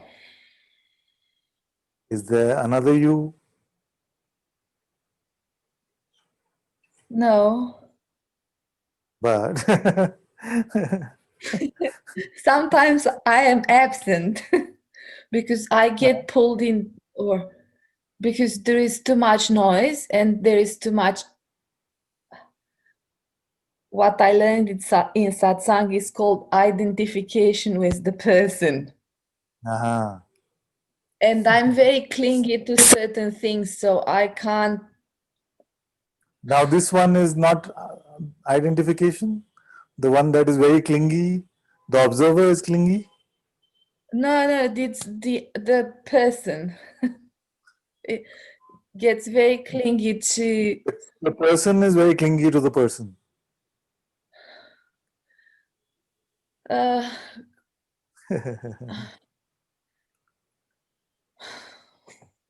Sometimes you have to look at it right at the root of the problem. No? Sometimes it's okay to speak at the phenomenal level, and it's fine. And all my blessings are always with you, and I hope you find your accommodation and whatever keeps the children most comfortable. But also, it is important to tackle the main issue at times, isn't it? So let's really look at that.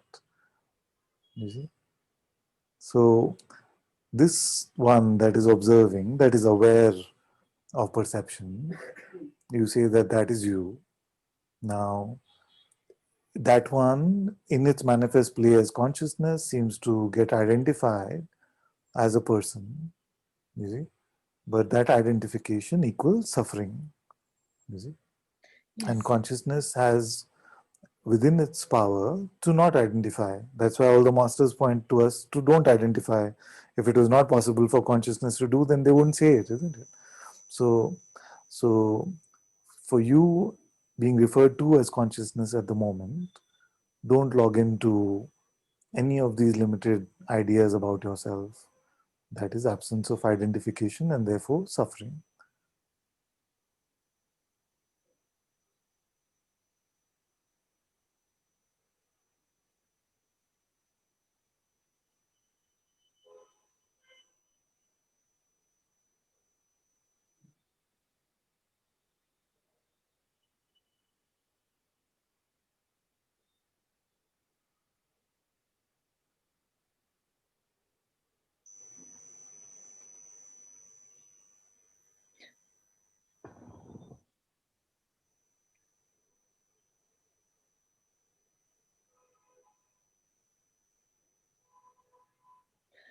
There is this thought in my mind that says, okay, what if you do this now? And then 5 minutes later, you get into the same identification.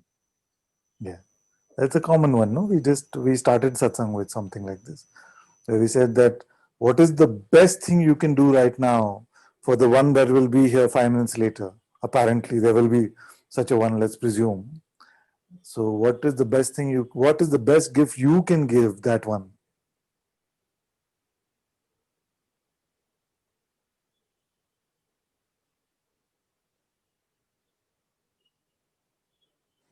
Would your getting identified in the story of that one be a good gift for that one? Can you repeat that? Could your getting identified in the story of the one that will be there later, could that be a good gift for that one? No, I was thinking the gift would be to drop that, to drop the That's it. identification and these desires Yes, yes. and the need of controlling everything.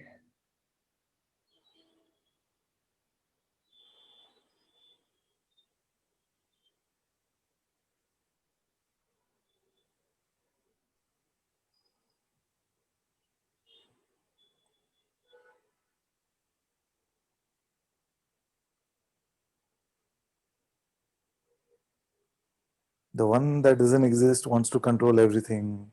The one that is controlling everything is not concerned about controlling anything. That's the funny play.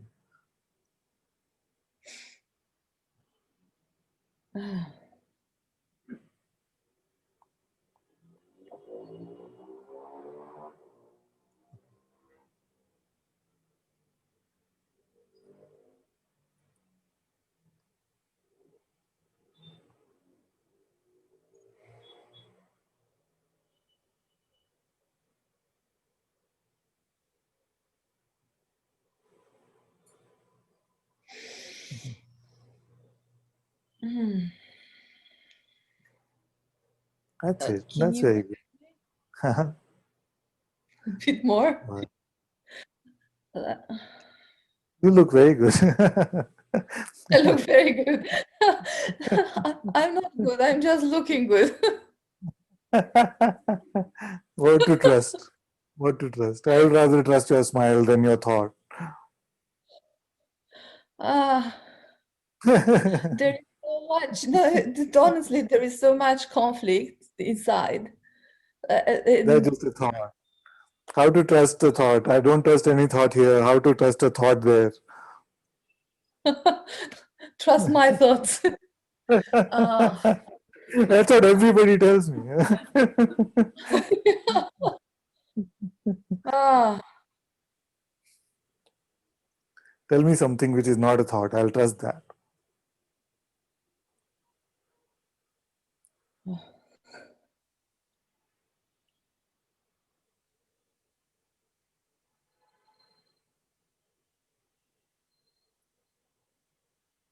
I feel like telling you there is nothing which is not of mind. Aha. And that is not a thought? That's a thought as well. Just another thought.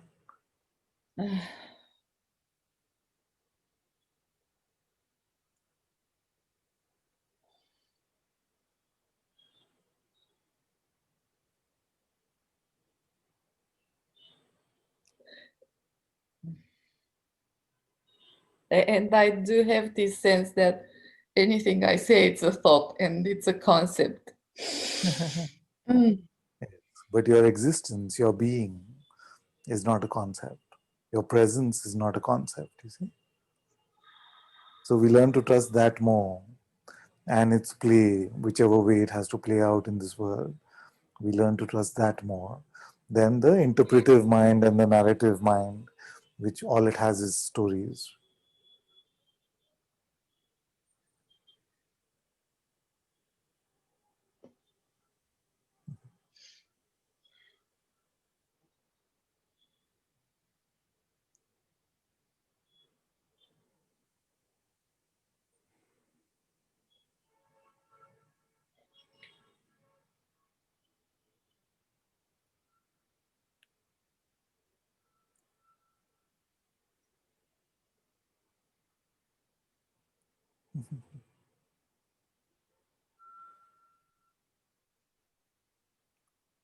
Very good, very good. If you say so, I still You can send trust, lots you of can trust my words more than your thoughts. uh, oh, You see, because the words that appear in satsang are the voice of your intuition, which you are not yet able to hear without this seemingly external voice coming to you. But it's your own intuition calling out to you saying, let go of your mind and trust your deeper intelligence.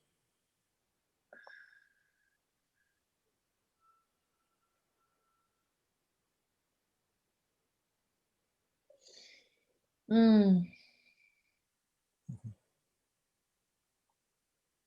Very good. This openness will be your biggest strength.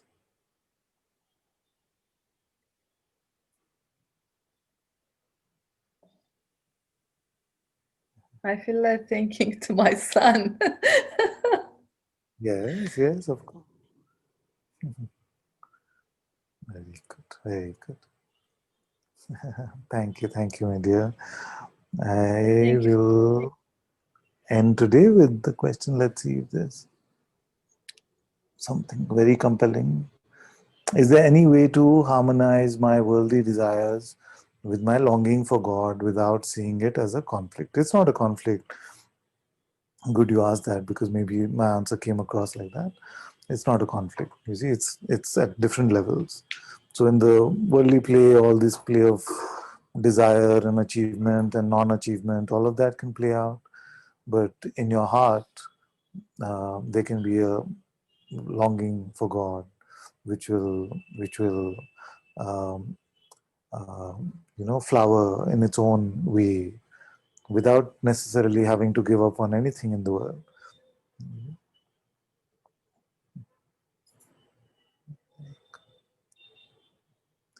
Then you say, or I can surrender this conflict to you. Of course, all conflict.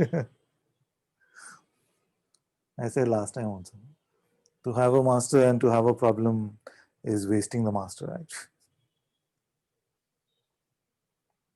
One says there's more space, silence, and looking. There's still a thought that is identified with what sees everything. Okay, it cannot be known, but it wants to be known still. Is it enough to just continue to surrender? Ah, okay, I want you to come up, my dear.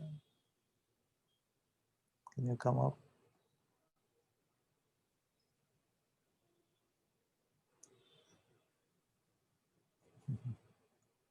Let's see.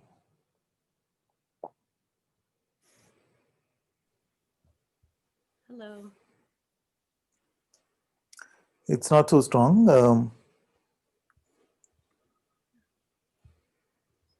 Are you saying something?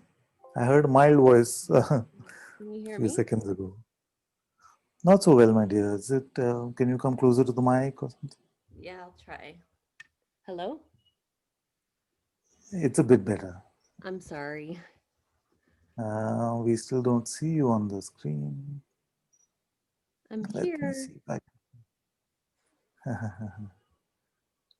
Let me see. Ah, there you are. Good, good, good. Okay. Okay. So can you hear me? I'm going to pin this video. Okay, good. Yeah. Okay. Can you hear me? It's not great, I have to say. Oh, shoot.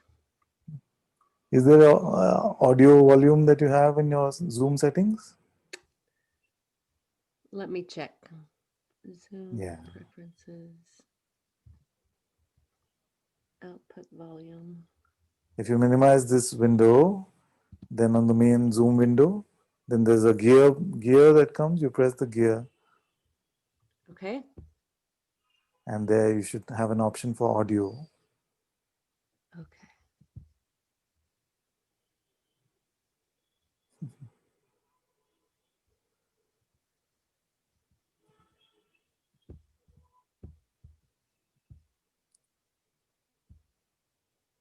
Okay. Hello? Little better. Can you move it to the max? We don't mind if it hurts.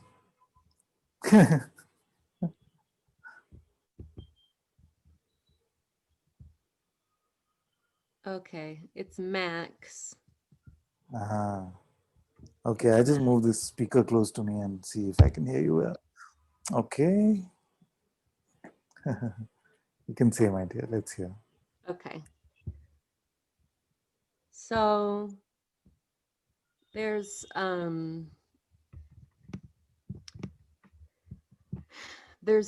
more, there seems to be more space and presence. Yeah. And looking, just pure looking, and there are moments of illumination that come in the form of just, you know, just sensation of seeing that there's a seeing of the seeing. Good, good. And even the moments of seeing that there's being, like Yes. from nowhere. I Yeah. But there's this thought that's wants to know from where. Okay. But then that's also a thought seen. Okay. Let's follow this one for a change. Let's follow this thought. Okay. Who sees or what is seeing? No?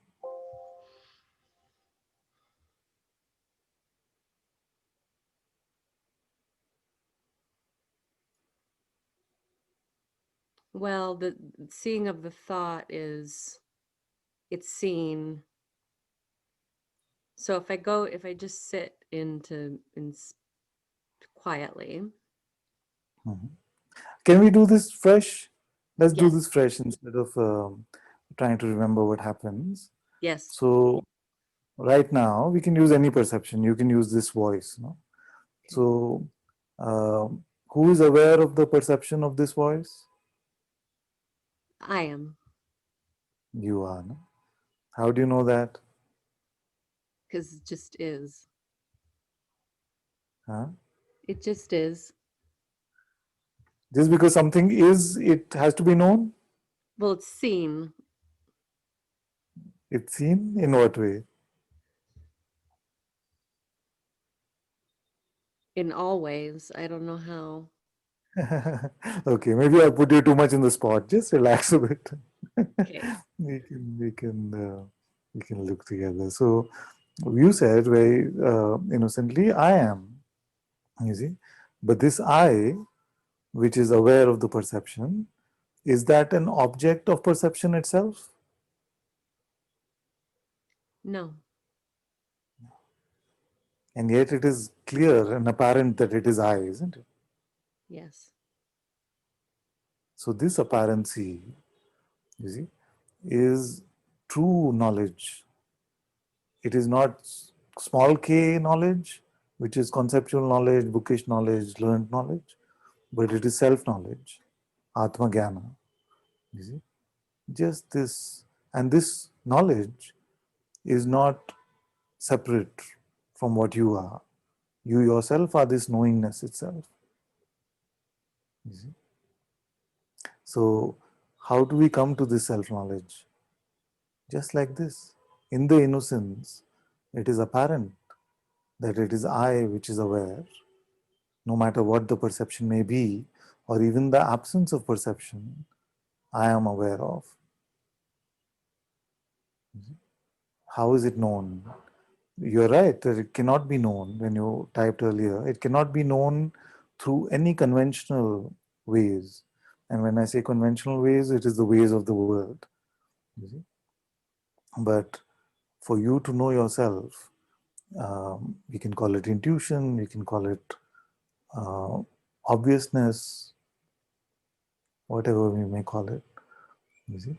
But this self-knowledge is just so clear and apparent that it's actually beyond any sort of acceptance or denial even. Okay, say something, let me see where you are. There's fear and sensation just coming up. And then there's the seeing that mind is still grasping at something, or trying to. And then there's also kind of like this doubt in myself, like, oh, you're making it up. This is, Yeah. this is, you didn't see anything. You didn't see this. Like, why are you coming up? And yeah. These are all the classical symptoms that we spoke about, isn't it? So it'll tell you you're just faking it, you haven't actually seen it, why are you speaking all this? And but it's impossible for anyone to miss. You see? Nobody is confused that it is I that is aware. No, nobody is saying who was that? Who was that that is aware of? It's apparent.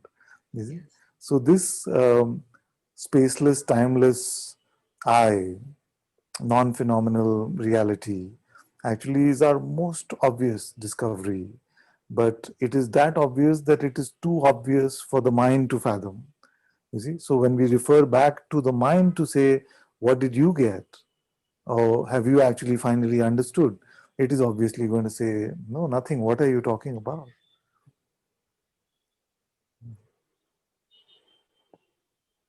It's just when you talk about it, it's like there's no content to it. It's so simple. You There's just no say, content. Yeah. it's just you, it's seeing, but then it just feels like it wants to be more complex so it can be graspable.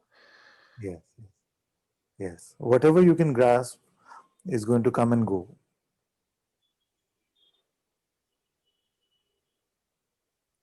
Can you get comfortable with the ungraspable?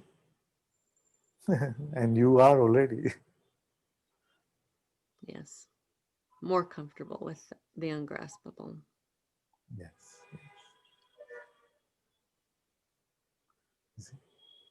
So the mind tricks you and says, but you're just faking it, or you haven't really understood anything, or show me what you found, all of that. Just let it come and go. Don't bother with it. Okay. Okay.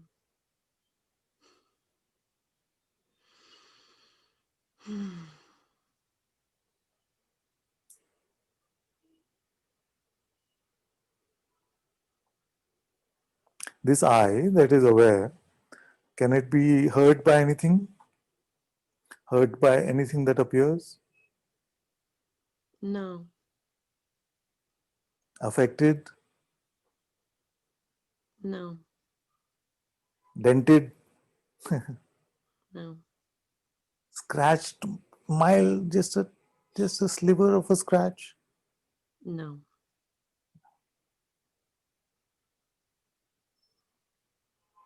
Can you go from being that which is aware into just becoming a perception?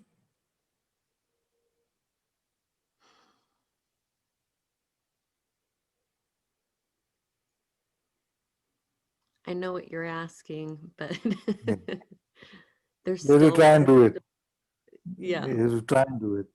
Not conceptually. Just try to become just an object in your perception rather than that which is aware.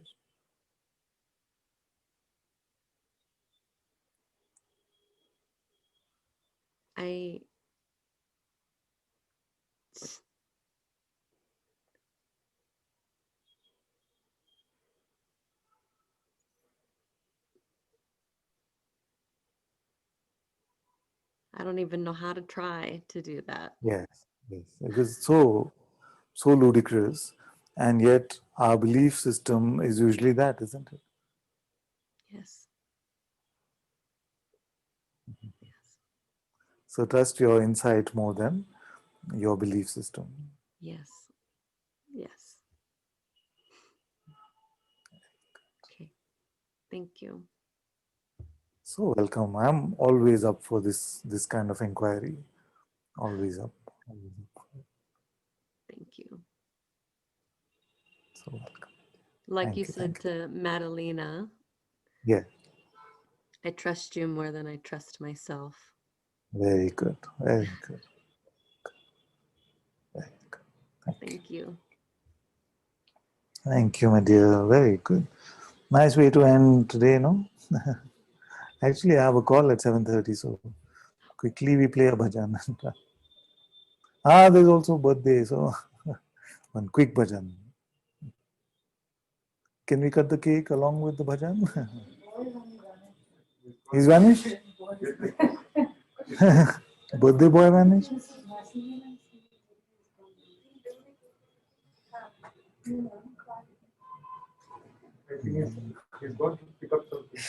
Uh-huh.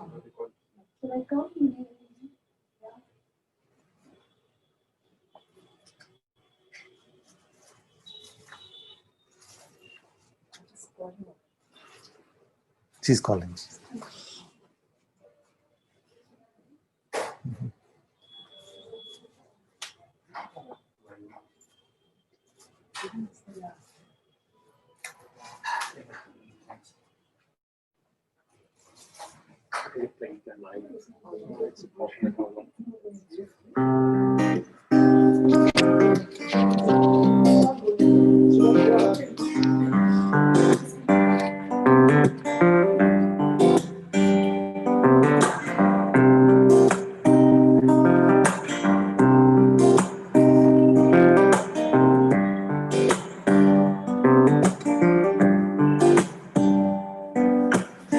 Past the point of no return, seen the lies, I've seen them burn. Here to overcome it all, here to rise, I cannot fall.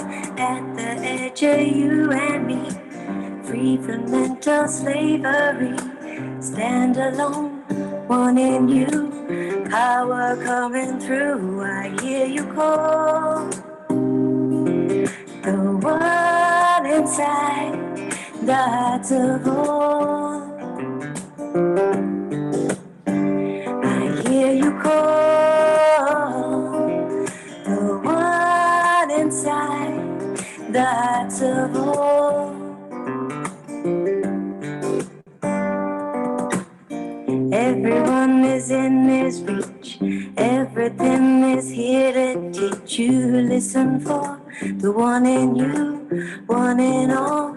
Ever true, I find out what my life is worth. All I love is here on earth. Stand alone, one in you, power coming through. I hear you call,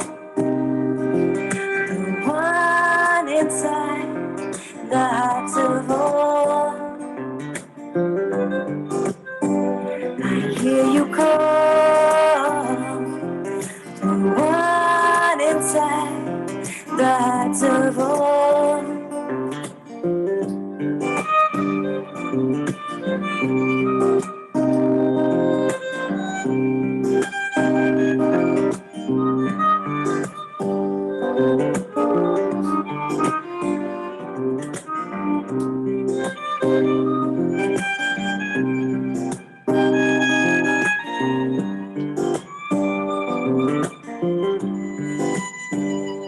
And I'll take my chances. The path is lesser known, but he's walking with me. He goes before. Now I hear you call, the one inside the hearts of all. I hear you call, the one inside the hearts of all. I hear you call, the one inside the hearts of all. I hear you call, the one inside the hearts of all. I hear you call, the one inside the hearts of all.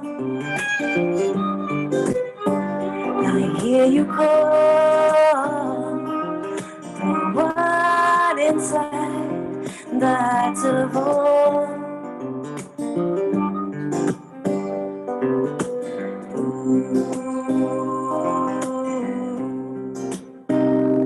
Ay, ay, ay, ay, ay, ay, ay, ay, ay.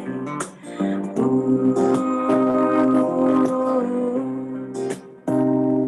Ay, ay, ay, ay, ay, ay, ay, ay, ay. Ooh. Ay, ay, ay, ay, ay, ay, ay, ay, ay.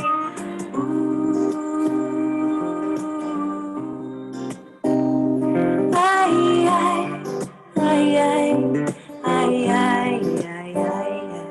ay, ay, ay.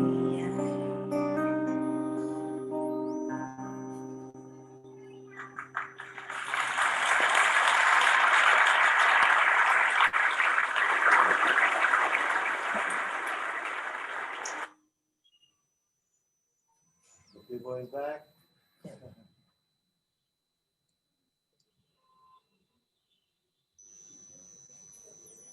Are we baking the cake or?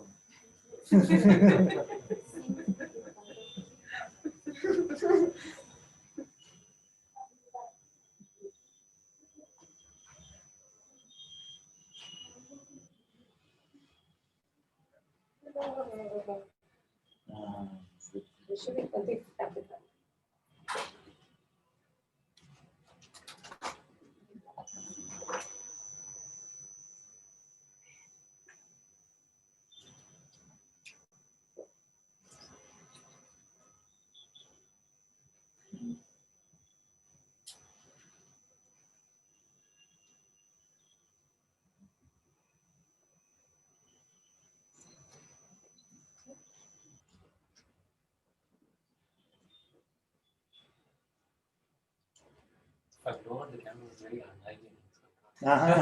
Do this. Don't do it.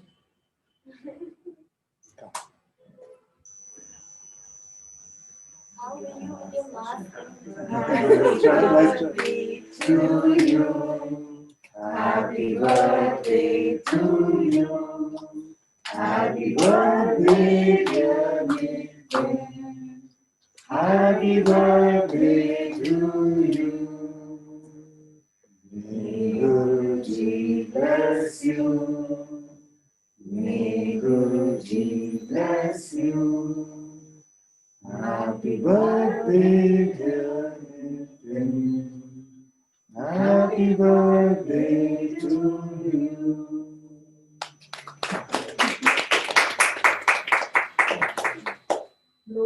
Try. It's burning the cake. It's a candle. I'm going to be blowing up my cake. I don't want to do this. They don't go with this. It's called a Zen corn. Take it outside for me. No, it's a candle. Maybe a walk or something. It's not a magic.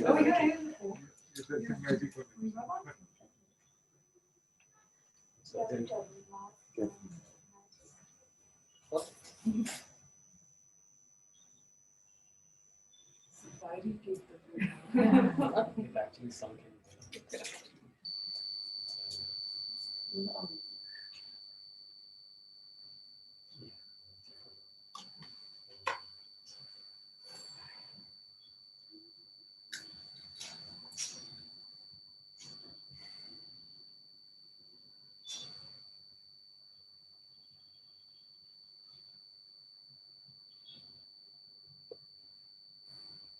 Thank you all so much for being in Satsang today. Sadhguru Shimuji Baba ki Yes, Sadhguru Shri Baba ki Guru Kripa ke